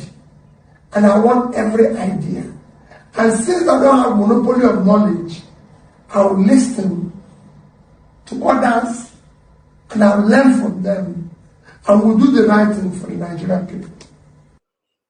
All right, let me take your reaction to this, especially at a time when people are accusing Peter Obi of always saying things that he will do, but without giving roadmap to achieving them. He said he will get 10,000 megawatts of electricity. When they asked him how he will achieve that, he refused to speak. He said he will tackle insecurity. How will he achieve that? He refused to speak. So people are saying that he's just like another politician who's just boasting and does not have any plan on how to achieve all of this. So what do you think, sir, based on this reaction of what's in talk? Yeah, anybody, any Nigerian who says that Peter Obi has clouded his blueprint is a liar. He has his manifesto, which is in the public domain. You can go and read it. Peter Obi has severally said that he went to Egypt to look at how they develop and expand their power sector. The administration has sent people to Egypt to also do same too.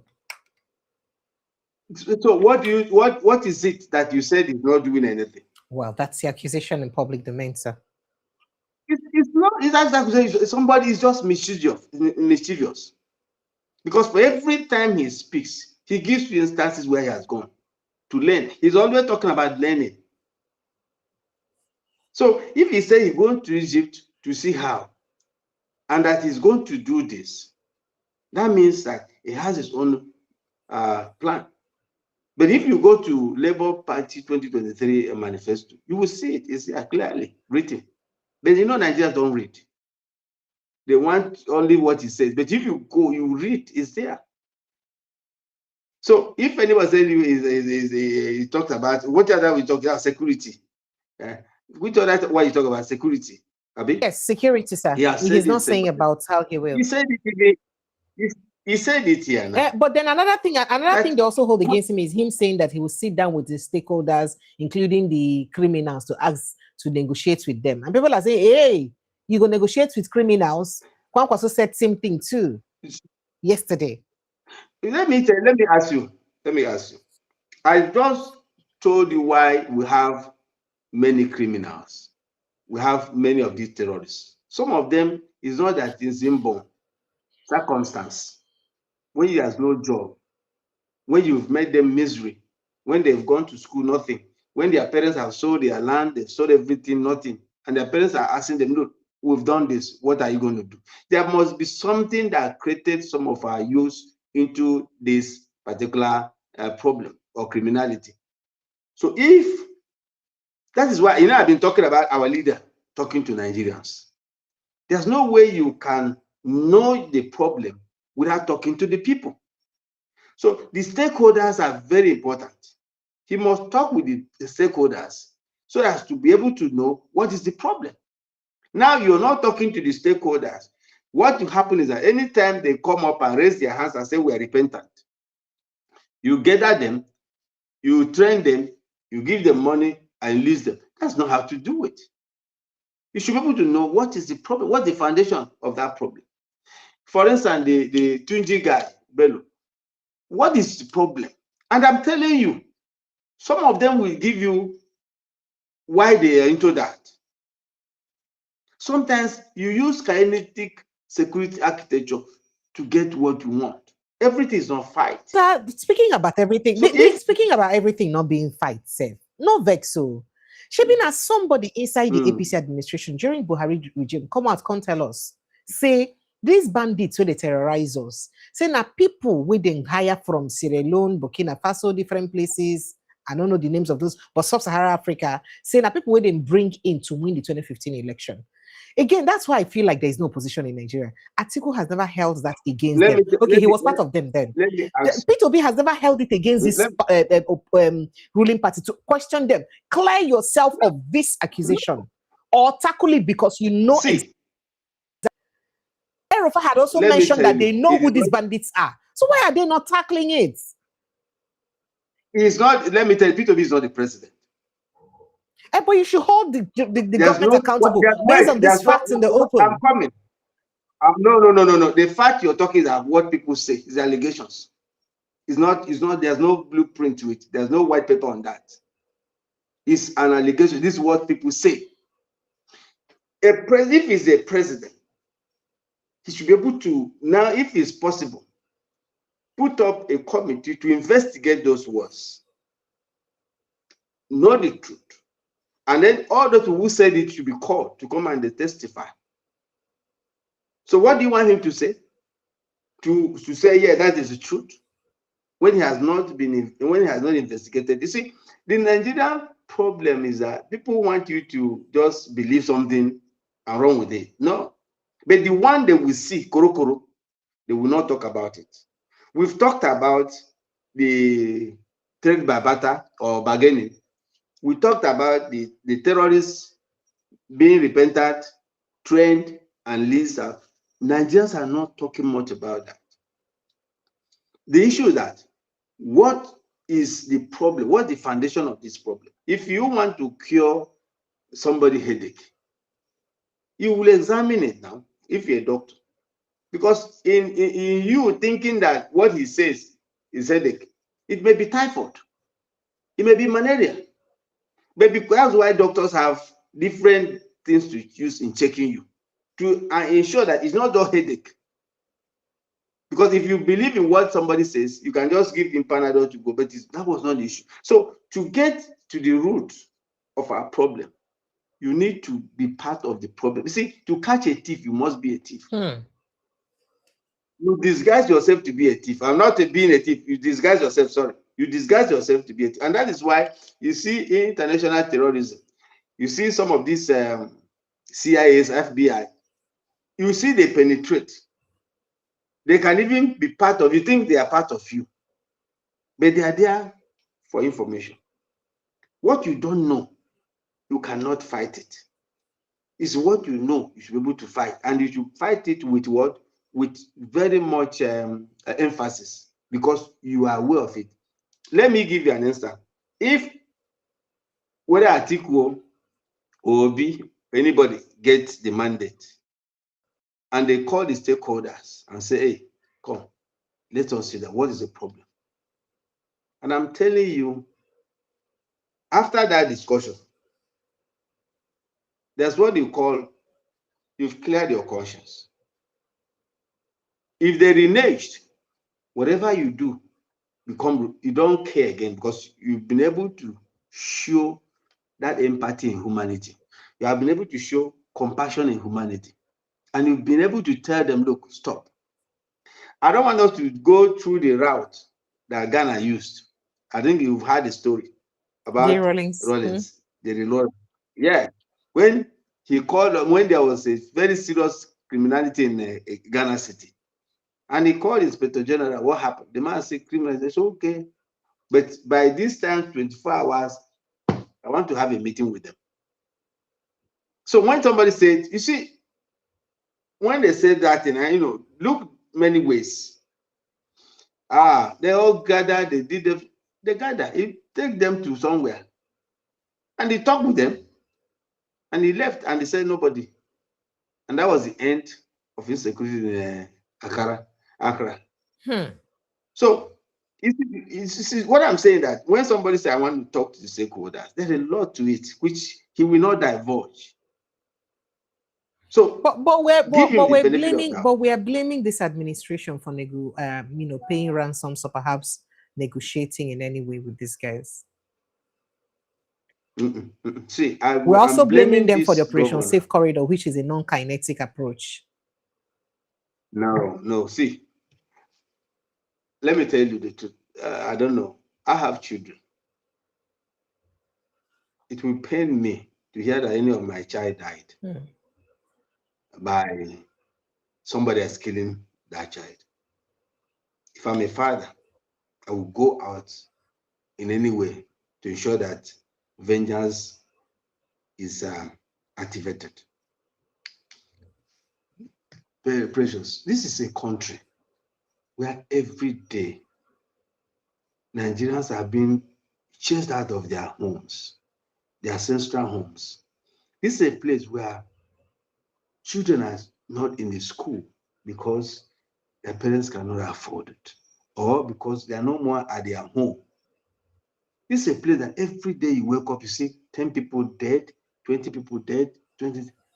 As a father, there are things you will do. People will say, you've tried. Who is our chief commander, armed in Nigeria? Is our president. If you have people that say, follow me and do this job, this is what I want this thing to achieve, I'm telling you, they will do that. But if you believe that you'll be paying, you see, it has become a business. And you know why it's become a business? People feel that government are not doing anything. Government are not doing anything. Once you kidnap, they start sending people for you. How much are we going to pay you? Like you heard about the one that said they paid $7 million to bandits. And you ask yourself, is something wrong? As of today, you had, I don't know whether you are aware of it, that Burkina Faso, they don't fight terrorists anymore. They have a central, what they call command. And they have satellite everywhere. You can locate anybody, even you, with your phone. If you use Google Map or Google whatever, type your street name. The Google Map will take you to your house and show you your house. I'm telling you. So the space is open. The military and security, they know every terrain in this country.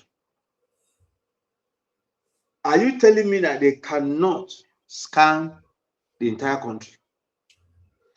You know, it's so annoying that recently you saw the one where the terrorists were passing and two policemen were waving them. I think you saw it. The two police, and somebody was saying, I said, those policemen are wise people. They are very wise. Because what do you expect them to do? And they were waving them. Hey, make a go safe journey. What are you telling me that thing that nobody tracked it? They are not going in with one bike or two. They are going in convoy of 200 bikes. And you say you have a security and you believe in giving whatever ransom. That is why people are not happy with the regime. If they are doing things normally, nobody will talk about. Look at even the Oyo exposure now. Some of them are saying that they've been released before the military came. But look at the Abragado. No, not be some of them. That's what the teacher said. He said that if in fact saying that the terrorists then escort them, then come direct them on how they go meet the military. That there was actually no interface between the military and this guys. But you saw before that. You saw Amoka, you saw everything. Everybody, hey, we are going to rescue them. But why are we doing this? Why are we doing this? Because we actually, with this particular rescue, we talked saying that the first time we rescue our children without paying ransom. That was what we made it feel. Are you aware there was an allegation that many terrorists were released in exchange? We just now gossip with the hearing, sir. But the military, the defense minister said nothing like that happened. If the culpable people, if those victims didn't tell you that the terrorists released them before the military come, what was the military response initially? Are you telling me that government will come and tell you that they release a terrorist? They won't do that. Because we don't have a sincere government as at now. Because it's like propaganda everywhere. Allegations of this, allegations of this. Because if the teacher didn't tell us that, we have been sold an idea that, oh, it was military maneuver, military power that made them to be released. You see, breeze don't blow now. What will happen? Will happen. And I'm telling you that even those who alleged that it was an exchange, you cannot deny it because of the way they were released. They can't just release them like that. Okay, no money. You know, even the most absurd is that he went for a combat. You didn't, none of the bandits was gone down. Nobody, nothing. Hey, God. You see, this country is the more you look, the less you see. But the only thing, you just have to have a discerning spirit to know the truth from from falsehood. Because as of today, this country, I'm telling you, lives on propaganda. Hell. And I'm telling you, that's what they live on. Because if you ask them now about his story and say, what happened to 7.41 trillion that was seen in IMPEACHED books, you're surprised what they will tell you.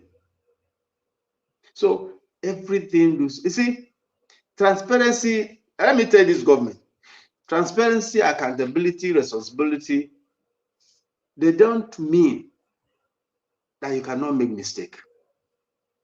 They don't mean that you're going to be a saint. They don't mean that everything about you will be nascent. It just mean that your own human element, you're telling your citizens, this is my capability and this is what I can do. Let that sincerity come out. But when everything is just being covered, and when you talk, you know, the worst thing is that when we talk, the government look at us as if we're nothing. And that's how it's happening. As of today, no Nigerian will tell the government to do something, they will do it. Now, when they brought the next chairman and people say, oh, it's the APC, everyone talk, what happened? You see there, people have been talking. So it's a funny country, but I know God will rescue us as we believe in God in everything. But I want to tell Nigerians, God will not come from heaven to do what he wants us to do for ourselves. We need to liberate ourselves. And we must do that consciously, deliberately. And let us not be like people who are under chains. And we're admiring the chains, we're admiring the blacksmith, and to the extent that we feel that the chain look good in our hands. Thank you. Thank you so much. But please, Nigerians, phone lines are open. Quickly jumping on the conversation. You can call the WhatsApp number. If you've been trying to reach me on the old WhatsApp number, it's no longer accessible. I can't access it anymore. So you can call 0808 675 on WhatsApp. 0808 675 9679, or click on the link in the pinned post and it will bring you straight into the studio to join the conversation. So before you go, so make I quickly play this video for you of people complaining of some things, you know, more like double standard for the way they handle things for inside the country. Now, a young lady, where they complain about, you know, say the same day we be say they kidnap these Oyo people, then they also kidnap people for inside Borno State. We never hear anything about this Borno incident till now. I don't even want to talk about the over 170 something residents where they in captive right now, mostly children and women. After they kill most of their men, massacre them in their hundreds. Now, their women and their children still there, and they don't stay there more than 3 months. Now, I think it was Easter during that period, now that thing happened. Till now, they still stay there. So whenever I even talk about that, the Kwara State government has not said anything about it. And right now, the Borno State people say they don't deserve equal treatment on how they handle this Oyo incident. Take a listen to the young lady, sir. Actually, Actually, I'm looking pale, but I just have to make this video. I have a question. Is North no longer part of Nigeria? Is Borno State not Nigeria? Because we need to ask. On 15th May 2026, 2 states were attacked. 42 children were taken from school in Borno State. 39 children and 7 teachers were taken from Oyo State. The same day, the same crime, but 2 different responses. The federal government sent a high-powered delegation to Oyo State. The National Security Advisor, the Chief of Staff, 1,000 fire guards deployed, helicopters, actions. Borno State got silence. Nothing. That is it. I need to ask question. I need to ask Nigerian government question. Is Borno State no longer part of Nigeria? Because if it is, then 42 children deserve the same urgency as 39. Their mothers are crying the same tears. Their fathers are waiting the same way. Their classroom are just empty. The North has been bleeding for years. Abductions after abductions. Community after community silenced. And every time we are told to be patient, to trust the process. But the process has never come for us. We also deserve help. If we're no longer part of this country, just tell us. If we are, act like it.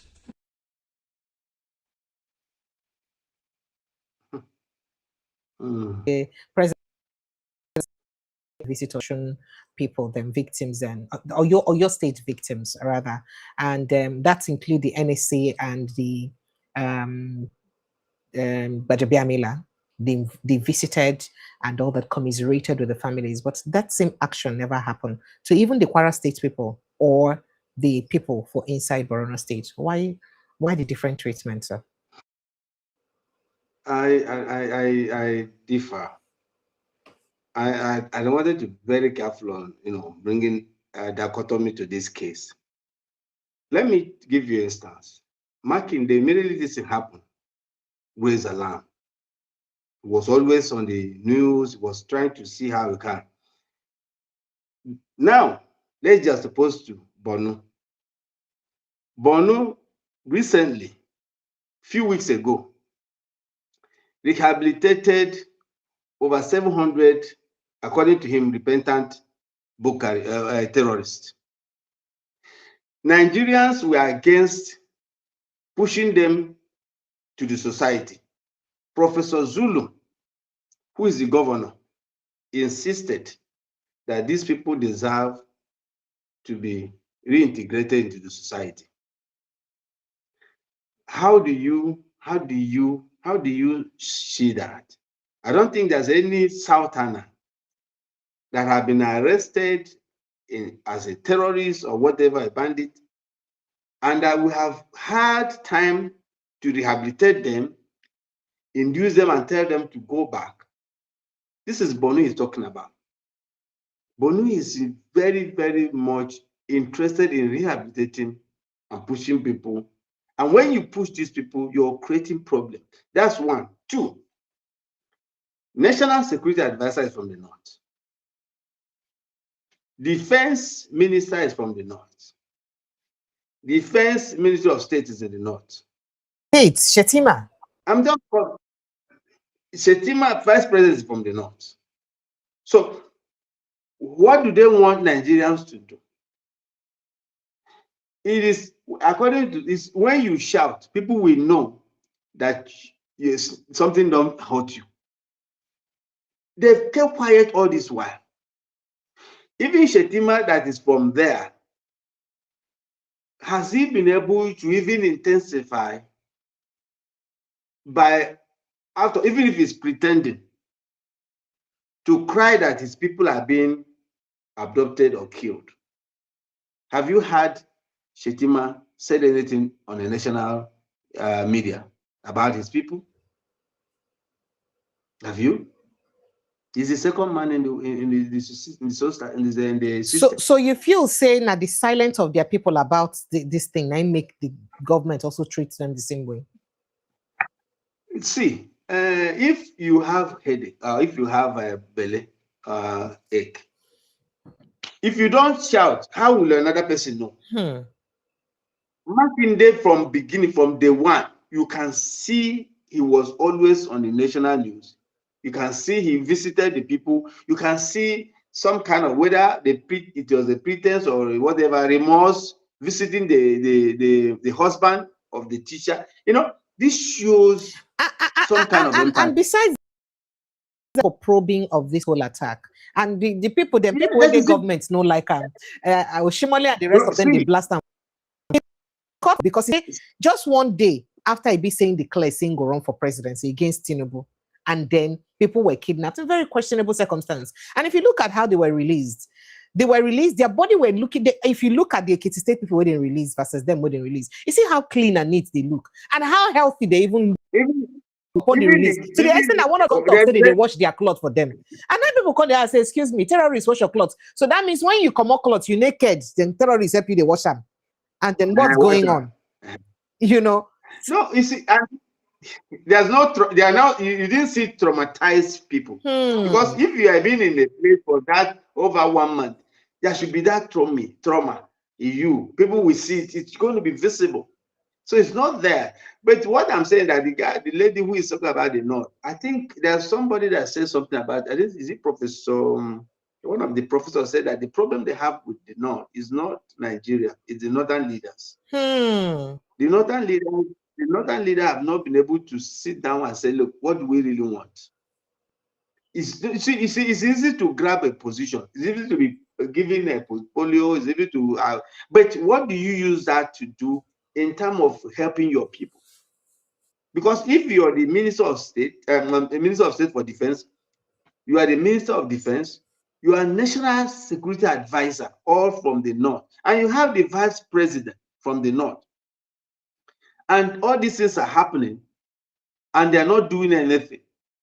You don't have to blame Nigeria. You blame the leaders from that part. And that is what I'm saying, that the problem we have as of today is not just about security. It's a totality of leadership failure. And that leadership failure, especially in the North, is worse off. Because you see the somebody who is empowering his people and is bringing shoe polish to empower his people. Somebody who is empowering his people is bringing a wheelbarrow to empower his people. Somebody who is empowered by a place and give to children to go and bake. That's the worst scenario I've ever seen in my life. So it is not that Nigerians are not sensitive. It is because the leadership in the North have been able to enclose whatever that is happening there and feel that every problem must be pushed to Nigerian center. No, you have to do something, just like in our places now. In the Southeast, every community is raising their own vigilante. Will you wait? Is that what's going on now? You are kidnapped? Yes, every community. You have to have a vigilante in your community. Okay. So at least if not to move around and take your forest. Yeah, we go to forest, we move into forest to check. Okay. So there are people too. Sorry, I'm coming. There are people who are equally educated as well. Should go home, not when they retire. They stay in Abuja or in Lagos. I am retired, I'm in the village. When you retire, go home and add value to your people. Let them galvanize youth. Let them find how they can cope it, not just staying at Abuja and talking. The leadership in North has failed in North. Thank you. Thank you. Thank you so much. So a few things I'd like to get your opinion very quickly. Okay. I don't know if I should ask this question directly or indirectly, but why is Alex Uti, your governor, supporting President Bola Ahmed Tinubu against? He didn't tell you that. He didn't tell well, you that. He has said that openly. He has said openly that no. He has said openly, and then we also hear that there are gossips that one of the conditions to allow peace reign within his own Labour Party is that he supports Tinubu. Do you think that's correct, sir? No, it's not. It's just totally falsehood. Okay. Totally falsehood. You see what happened? Like the wife visited today. Is a wife of the father coming. So he has to welcome. If you know Dr. Alex Uti, he's one of the men that I love so much that he's so tribalized. Yeah. You know, recently, I don't know whether you're aware that he has even said that every Imo person that worked before that were removed and they didn't pay them their gratuity or whatever, they are going to be paid. And even in Governor Oti's cabinet. Yes, I know he has non-Abia indigenous. We have Northerners and we have Yoruba as well. So he's not the person. For him to, this president is a president.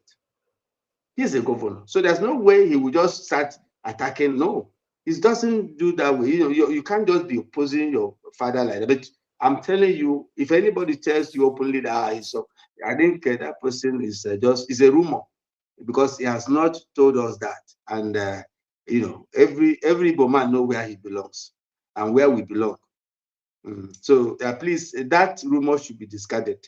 He has never openly declared the president as his own favorite. Okay, all right, fantastic. Then moving on to another question. The governor of Plateau State, Caleb Mutwang, officially apologized to Igbo people on the Igbo over Civil War rule. And this one, a lot of people don't react to them. So let me read the news. Plateau State Governor Caleb Mutwang apologized to the Igbo community for the role the state played. Remember, the Middle Belt were very instrumental. Them, Nasarawa, Benue States, those Middle Belts generally, Civil War, for the role they played during the Nigerian Civil War, saying the people of Plateau were deceived into participating in the conflict. I wish I can play his soundbite saying that. Yeah. What do you think this means? Because people are saying that the part of Nigeria that is now suffering or that have suffered the most from the action of Fulani militia is the Middle Belt. And this Middle Belt were the people who helped Nigeria. In fact, not them conquer Nigeria, Biafra for Nigeria. They killed Biafrans the most. So that the people that they said against the Igbo people to kill, because of them, they killed the Igbo people because of this during the war. These are the people now killing their people in their numbers, according to what people have been saying in the streets of social media. What does that mean, sir?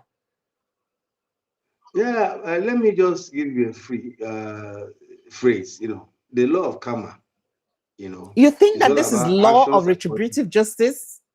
Yes. Let me tell you, when I was part of it, I was a kid. What we call them is godo-godo. They call them godo-godo. That's those parts from the North Center. Indeed, what they did, especially in River Benue, was the worst heinous crime ever committed. That some of our people that were traveling with train and they got to River Benue, they stopped that train and started bringing out people and massacring them and killing them and throwing them. Even women that were pregnant, they were opening their stomach and throwing it into medicine. That was a cry. People cried because even we didn't experience that in the north because Kanu, everybody. Oh, you were in the north then? Some of my people are there. Okay. Some of my brothers and uncles are there, but they were allowed to come.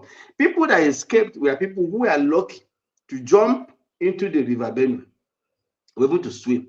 But any people man in that train, especially children and women, were massacred. And that thing up to today, that was why people were not happy with the Gowon's biography. That was when I wrote, I told the man he's a liar. Because he is to pretended, even the kill of over 700 Asaba people. I was actually going to say that I mean, at a time when Gowon have explained his own part and perhaps just blaming Ojukwu for what transpired in the war. And this is another person of the same middle, in fact, from the same states, saying otherwise and apologizing to the Jews. No, I'm coming. So when we criticize that, Gowon work will have been the best. It will, if he has ended up by saying, I apologize for what happened. I take responsibility. Let me tell you, Igbos are not happy with what happened, even up to today, because of the way they were treated, the 20 pounds and everything. If anybody tell you like an Igbo man is happy after that, was not true. Because even as of today, there's no single federal presence in Igbo land. So Igbos are not happy. I think this governor must be spiritually led. There must be something that happened. Somebody must have told him, look, you committed, your forefathers or people committed an abominable offense against the Igbos. because that particular stopping of that train was the worst. We're not talking about the war. The war is normal. Anybody can shoot each other. But stopping little children, people that are pregnant and opening their stomach, it is heinous. I think somebody must have told the governor, you need to apologize to these guys. Because of what? Healing. You know, I said something about the president coming to the scene and say, I'm sorry I messed up in my past. You know, I told you, yes, you said that. What does that mean? There's something about you remorsefully say, I'm sorry, and you will not go back to it. God will forgive you. Human will forgive you. Anybody who don't forgive you is on his own. So for this man to come out and say, Igbo should forgive us, like I said, when I read it, I said, something must have instructed this man, which is not natural, to do this. And this he did, I'm telling you, Igbos are happy. Even those people killed would be a little bit relaxed. Because whether you like it, all of us are Christian. But you don't forget that we have spiritual beings. So when they are crying, they cry. Look at the vengeance. And somebody, let me tell you, I think my grandfather or somebody, when that story came about that killing of children and this, for elderly ones to cry. And then all of them, let me tell you what happened. All of them marched barefooted and prayed that whoever that commit this will pay, and their children will pay. And that's what you see. I give you an answer what happened in my area today. So you think that this curse is what is working now? It was a cause. It was a cause. And that cause would have eroded all of them. It was a cause. You see, today in my place, let me tell you what. I woke up this morning, I saw women in one place. Both elderly ones that I was working. So what are they doing? You know what? They went and they sat on the middle of the road. All of them, not up to 1,000 women, and they sat on the ground, bare their anus on the ground, and prayed. You know, there are some prayers so that significant. You don't take it for granted. So, yeah, because that time I remember, I said my uncle, most of them cried when they heard that story because we lost people in that mayhem. And they cried, and for them to remove their bare foot and went out, all of them, and caused those people. One thing they need to know: Igbos are not so issue about the war, which is you can shoot, but they are not happy with the way some of our people were killed unjustly. Oh my goodness! I'm so sorry. No problem. Whoa, I hope you didn't They are fall. not happy. No problem. So, oh my goodness, I'm so sorry, sir. Okay, no problem. So they are not happy what happened. So that is why you see what is happening. So, and I'm happy today that has been appeased. And I pray that this that they've said will work to assuage our people that have died, those days. That God will help them to have mercy. Because that of it's another thing about this Sabbath thing too. It's same thing, but I think Igbos will be happy. And if you look at the comment, you discover that Igbos are a little bit happy that the governor. But that's not a fair thing to say. That's not a fair thing to say. Now let's go straight to the election. Obi, you're welcome. You'd have your time to speak right away. Obi one. Just a quick one. Do you think that Kwankwaso has what it takes to market Peter Obi to the north?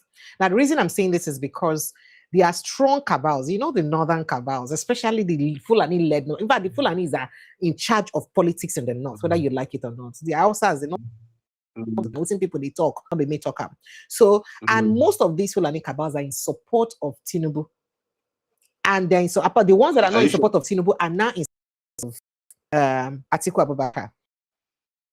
Most of them are backing the candidacy of the presidential candidates, which is Shetima.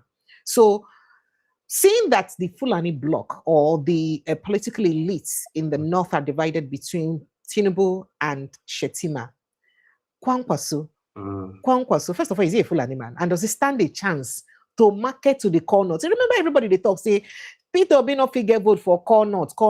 And again, people they ask, say, who be this core north? That's my question. Because people they talk, say, if you look at the Fulanese Gongo, they don't even get the numbers for the north. People will get the numbers, apart from other indigenous groups where they within the north. The Hausas then get the most population for inside the north. And people they talk, say, those are hold them tight. But would that be enough to give it to be a win in the 2027 election within the north? You've answered the question. You've answered the question. Because in the north now, in the north, there's a divide. Yeah, so, and the divide has never been this much. We hear Hausa people now so angry over, but their leaders, they talk. So even when Atiku they talk like say the north, now see that number one monolithic north, all of us they look at before. No, the north is divided right now. The Hausas are very angry. I think some of them are going back to the history. Yes. To know why they were being dominated by the In Fulani. fact, they're even saying that they're the ones who have suffered the most from the high-handedness of the Fulani militias. So that is the thing you can look at and ensure that, because one was is a pure Hausa man. Oh, he is an Hausa man. So he's not a Fulani man. Yeah. No, he's not a Fulani. So yeah, so it's an advantage. So that, and if you note, the Hausa man, an average Hausa man, they don't talk. He doesn't talk much. Because the Fulanis have dominated them in terms of talking. But I'm assuring you that this election 2027 is going to be another thing. The North, especially the Hausas, are really, really not happy. They want to liberate themselves, and they will do it. And if you talk about it, Kwankwaso is not just a small person. And let's go back to 2023. When Peter be no structure, nobody, nothing. And what happened? Does he have structure now? At least now, what I'm telling you, that there is more structured NDC now than what happened in Labour Party. Yes, because as at now, Labour Party is filled, and NDC is fielding all candidates everywhere. In Labour Party, I'll tell you what happened. In Lagos State, they didn't field House of Rep or Senate. I think one or two. Anywhere. Quite not so much. In my area, the House of Rep and the Senate, they won. Because people were just voting, So that was it. And if you watch Lagos State, you know what happened.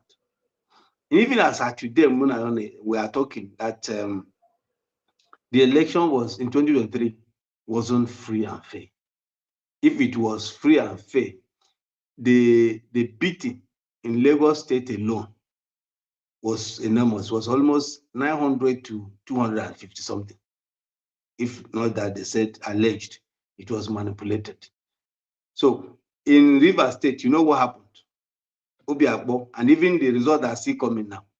So people are still seeing that the election in Rivers was equally won by the Labour Party. So the issue is that this time around, I think the NDC or ADC, they are going to ensure that everywhere is covered. Don't forget that Labour Party didn't cover most of the polling units, which was what part of. So you think the NDC can cover all polling units right now? They will, because there is time. Because unlike what happened, P2B was just like a makeshift, just came in. So there was no time, they were just trying to struggle. But now I think they must by now try as much as possible. In as much they've gotten all the electoral places, all the electoral people, all the Senate, all the House, so everybody is there. So everybody will come up with his own defensive mode in her own constituency, which was not there in Labour. So there's going to be a lot of intrigues. There's going to be a lot of magic in this time around. It's going to be the same because even in majority in Lagos, somebody, I saw a cartoonist or a comedy, or he did something and it was funny. He said he was just trying to paste Asuaju and Chetima's what do you call it, poster, and people were mocking him, say, hey, you don't have work, you don't have work. Then say one of them go for market for a wedding at Kano State, go to talk about Tinubu. Before he even talk, they don't beat them, they be shake a banza come off anybody. So that's not good now. That's political intolerance now. No, but did you know what governors here in the south are saying? Nobody should be posting any post. It is wrong. No, you see, the Southerners are not. It's all about betrayal. That's what I call our own. Look at the greetings. Apart from Alex Oti that greeted Peter Obi on his 65th birthday, all the 4 governors of the Southeast, none. They didn't. Even, at least, what is it? Politics and your brotherhood. The bloodline. You can't even greet your brother because of politics. It's somehow weird. And I'm going to tell somebody that, you see, this North you're talking about, Obi is going to get much number than what we have in Southeast. Go and mark it. Because the Northerners are really, really, really, I have some of my friends, they're really not happy on what is happening. And Atiku, everyone has seen Atiku before now. So now this is the only guy, Obi is the only guy. So you think that Kwankwaso's influence, based on what CJOJ has just asked, it's enough to drive that traffic? Galvanize, There's enough to galvanize support for Obi. Okay. Very much. All right. Thank you. You're welcome. Welcome everyone to the show. Phone lines are open, Nigerians. If you want to call on WhatsApp, call 0808-675. Give me 1 minute. I'm coming. Give me 1 minute. All right. So no problem. Let me let people start asking the questions. All right. No problem. Welcome to the show. Obi-Wan, you're welcome. Go ahead, please. Let me hear you. Obi-Wan. Good evening, Precious, and good evening, your guest. This is my first time calling in. I don't really have much to say, but I just have to drop this here. I think that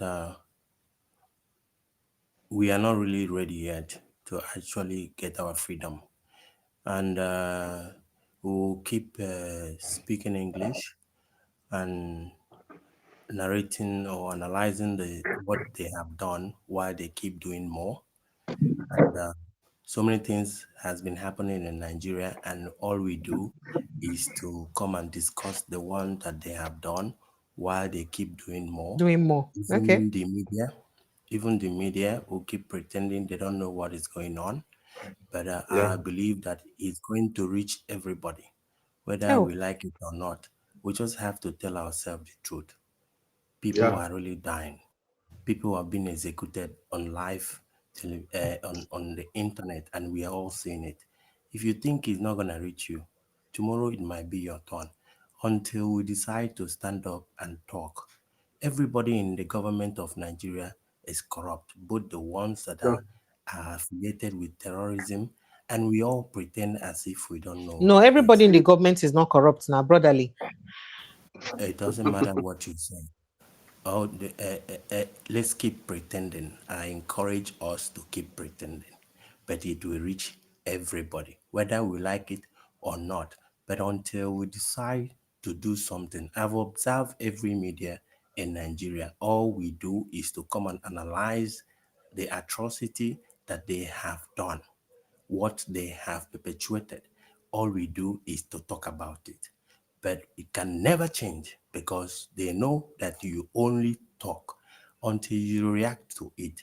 People that is holding Nigeria down can never let it loose until you do something. So if we like, let's talk until 2030. Next election, they might decide not to give Obi the whatever. But I don't know what else to say, but I'm just tired of complaining. Until we decide to do something, and you people in the media, you guys should actually help as well. At some point, you guys pretend as if you are living in a different planet. We are all living in this place, and it's going to reach everyone.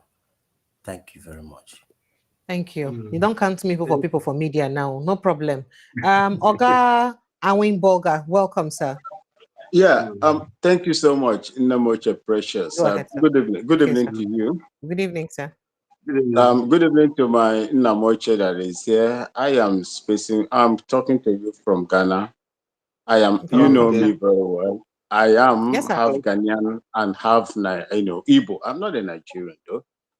I'm half Igbo from eastern part of Nigeria, Abangwa. Yeah, that's where my mother comes from. And I was brought up by my mother, a beautiful Ngwa woman from Obingwa local government, a 91-year-old woman. Now Alex is sister. Yes, she is 91 years. She's 91 years old today. September next Happy year. birthday to her. Sure. But she lives in the United States, a United States citizen. You see, under her tutelage, I was brought up in southeast part of Nigeria, and I happened to join the Nigerian Army 1989, 1990. I was one of the people that was shortlisted to go to Yugoslavia on United Nations Peace Protection Force, UNPROFO. I was deployed in Petrinja, Sector North, Yugoslavia, former Yugoslavian Republic. And I resigned from the Nigerian Army willingly as a warrant officer second class. I served under 1 Mechanized Infantry Division. I was also in Liberia for 3 years, 8 months, fighting that war there. I was also in Sierra Leone. The last war that I fought was against the Cameroons in Bakassi Peninsula. I was deployed in a place they call Lalagbene in Abana local government area of, Akwa Ibom State.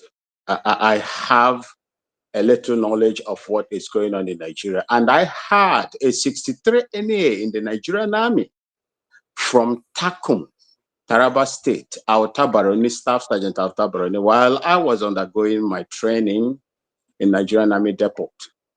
He told me exactly what my stepfather told me that happened during that war. The man went as far as, he is a Taraba man, he's a Jukum man from Taraba State, Takum. He told me that if not for the Western region and the blockade against the Biafran people, that war couldn't have lasted for more than 7 months. That was what this man told me. And that was the capability of the Biafran people at that time. I do not know.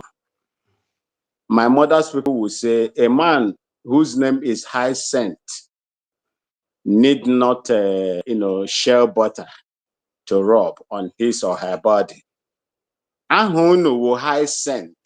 Ndị Igbo ahunu wo Hyacinth. Kedu ihe unu na adoli na-eme? What are you people doing with adoli? Share butter. Ori. Ngwa people call it ori. What are you people doing with it? You see, whatever that happens in that country, my brother, if you remember Nnamoche, Melafia Obodaya, before his mysterious death, asked Nigerians to apologize to the Igbo people speaking part of Biafra for what they did to them before his mysterious death. It was, I think, on channels, this man made this pronouncement. You see, whatever ndị Igbo si na ihe ahụ ji ọdụdụ ya pịa ndị Igbo, always ka o ji akasi ha now. And I'm so happy that T.Y. Danjuma, I am so happy that Gowon is alive to witness what is going on in the same place.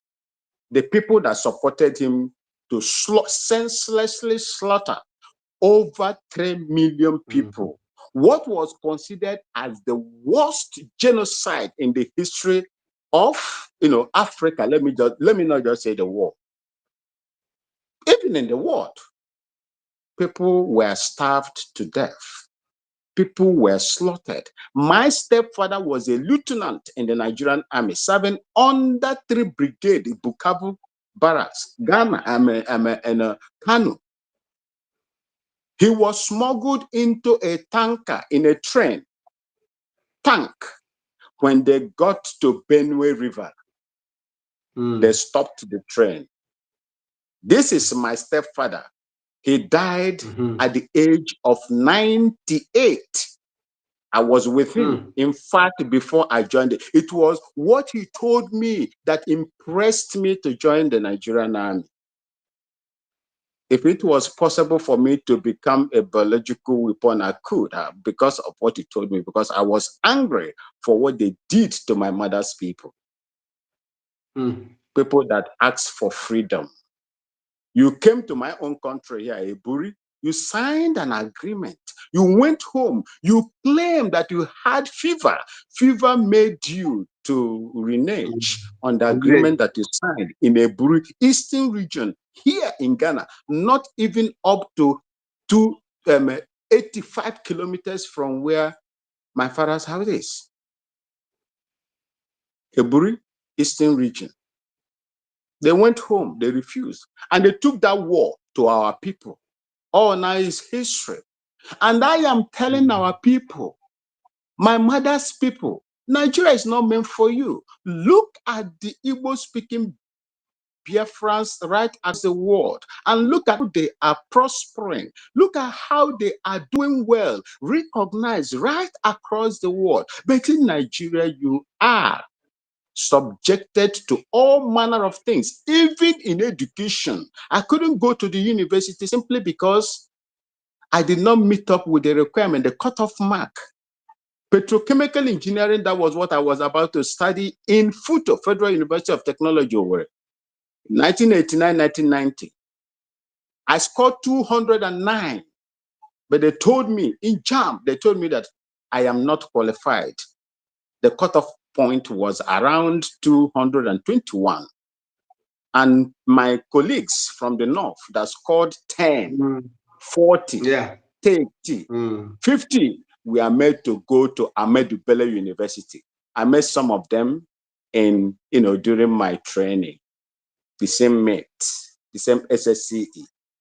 That is what you are subjected in. And after all these things, you still see my people campaigning for a stable Nigeria, a one Nigeria, a Nigeria that is going to work for you. How are you going to work when your foundation is faulty? The 1999 Constitution was a constitution that was given to the Nigerian people by the military, who were the, majority of them were from the northern extraction that drafted that 1999 Constitution. How are you going to work with such a document, such a foundation, and feel that you will have a better Nigeria? Look at what is happening right across Nigeria. People are being kidnapped. There is no political clout to deal with it. Only when America spoke, because Nigerians complained that the same army that fought, that brought peace to Liberia today, I was a member. The same army that fought to Yugoslavia today, where you have more than 4 sovereign countries.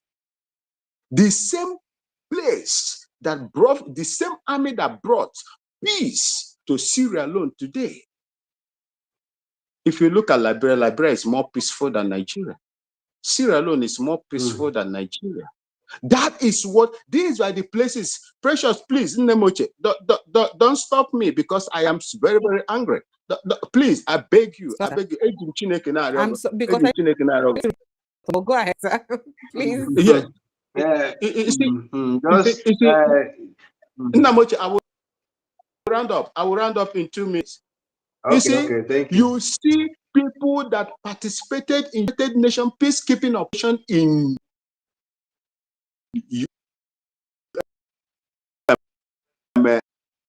what do they call it, in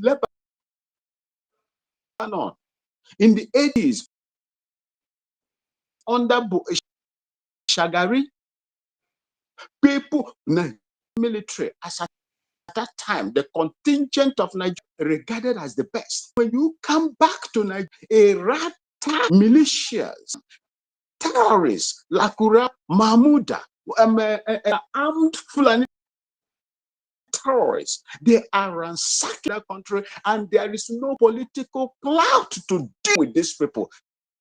The same thing you did in a foreign land, you cannot do it. And you want to praise such a country? Such a country? Happening to the first trial today, a result of what it, go and check the reason why they willing tools, they go on as a willing to fight that war. And after what happened, they used Salah Mohammed to overthrow him while he was away. That infuriated Dimka to assassinate Murtala Mohammed. Dinka said that you cannot, brother, to Nigeria one, instead of him to enjoy the of Nigeria, then you are now asking him. From that time, things has never been well. I would suggest that my people just fight to be on their own. Nigeria is not meant to progress you. Nigeria is meant to destroy you. And if you really want Nigeria to work, you, the Igbo people, to be recognized in Nigeria, the 1999 Constitution must be abrogated, and let Nigeria come together and say, this is how to live in that country. If not, there will be peace. Islam will continue its heads in that much precious Nemoche. Thank you And so much. Madoka Namu for giving me this long time. God bless all of you. Thank you. Thank you so much. Thank you so much. I appreciate you, sir. Thank you so much for stopping by. All right, Dr. Madoka, let me let you take your parting shots as to say our goodbyes. Yeah, let me just, I think somebody talked about media. This is not a case of media. I think the first person that talked about it is not media, it's all of us. It's a collective issue. Media, judiciary, security, civilians, all of us. And we cannot stop talking. Because when you say that talking, I know, because out of spoken word, the word was created. So the more you want to stop, you have validated your enemy. It will take your silence to mean assent, to what they are doing. So for the fact that few of us are talking, we will keep talking until Nigeria gets better. Yes, for my friend that just talked about freedom. Freedom is all gotten on a platter. First of all, you have to ensure that you are not killed by aggressive, agitation. Because any little thing now, every Igbo man is know where he is. So that's why we are taking it easy. And when it will come, it will come. I always tell somebody, Yugoslavia, Malaysia, Singapore, many other countries, like now in the UK, in Europe, we have Chesna, has a blah, many Samoa, all of them before were one country. And they've now split it. It will come, but I don't want us to do it in such a way as if we are fighting. It should be something that will come naturally, and I know it will come naturally, because when injustice become justifiable, then injustice become the aggressor. Because people will not just stay at home and relax while you're coming to kill them. But for now, we try to see how do we even patch the old bag so that the old bag do not just scatter. So what we are talking now is how do we patch the world we have so that even as we are looking forward to the greater glory of Biafra, we should equally look at the foundation of where we are coming from. So that at the end of it, if at the end of it, all the nations come together and say, hey, it's time for us to split, it will happen. At least 2014 comfort was very, very wonderful, and unfortunately, if good luck has implemented it, we won't have this much of a problem, because what I love about that comfort was that it grouped all Igbo people, Igbo speaking people together. And that's why we have 7 states from that comfort. All are Igbos. We remove everyone are Igbos. So, but we're waiting. I know one day it will happen. We will not lose hope. And by God's grace, Nigeria will be better. Thank you. Thank you so much. Thank you so much, Dr. Maduka. It's always a pleasure to join you. So Nigerians, if you read your papers, it has a column on, I think, the Sun newspaper Daily Independence every Saturday. Yeah, Daily Independence every Saturday. So every please Saturday, ensure you look out for it. He's always dropping bangers every Saturday. Thank you so much, sir. Good night and God bless you. I appreciate you, sir. Take care of yourself. Okay, thank you, sir. Bye. All right. So Nigerians, that's the size of our package tonight. I'd like to say a big thank you to everyone who's joined the show. You know, it's always a pleasure to have you guys join us and discuss issues around the growth and development of our nation, especially enlightening us on our parts, the role that we must play in ensuring that our country moves to that level that we want it to get to. I love you guys and I appreciate you, but please get to action. Play your role. Sensitize people around you. Share this video. Make people see and make them know, say as they talk. May they do, may they know. Because one of the reasons we make people need a fit act one because they not get the knowledge. An informed mind go fit do more than it. Wait to make it pay me, because we understand what's in the happen. So imagine if most Nigerians understand what's in the happen for Nigeria like me and you understand them. More people could be driven to act. Right? So make sure say more people they hear the things and what they happen every day. So that we could act and work more of these things really happen for inside our country. So that we'll figure that better Nigeria we all of us the dream of and we would envision. I love you guys and I appreciate you. Please like and share this post. Don't forget to protect your mental health. Because he who worries about Nigeria and runs away lives to worry another day. So please protect your mental health. That's very, very important. I love you and I appreciate you. And did I say like and share? Yes, please. Ensure that you like and share this post. And subscribe to this platform. Yeah, I've not said that. So if it's your first time of joining us, please now subscribe now. If you don't join us since you never subscribed, what did you wait for now? Why did you like this now? Please kindly subscribe, like and share, and follow us like a village people across. But you can also share, cut some excerpts, share across your social media. Don't hold people responsible for doing that. So please ensure that you do that. I love you. Good night and God bless you. Bye.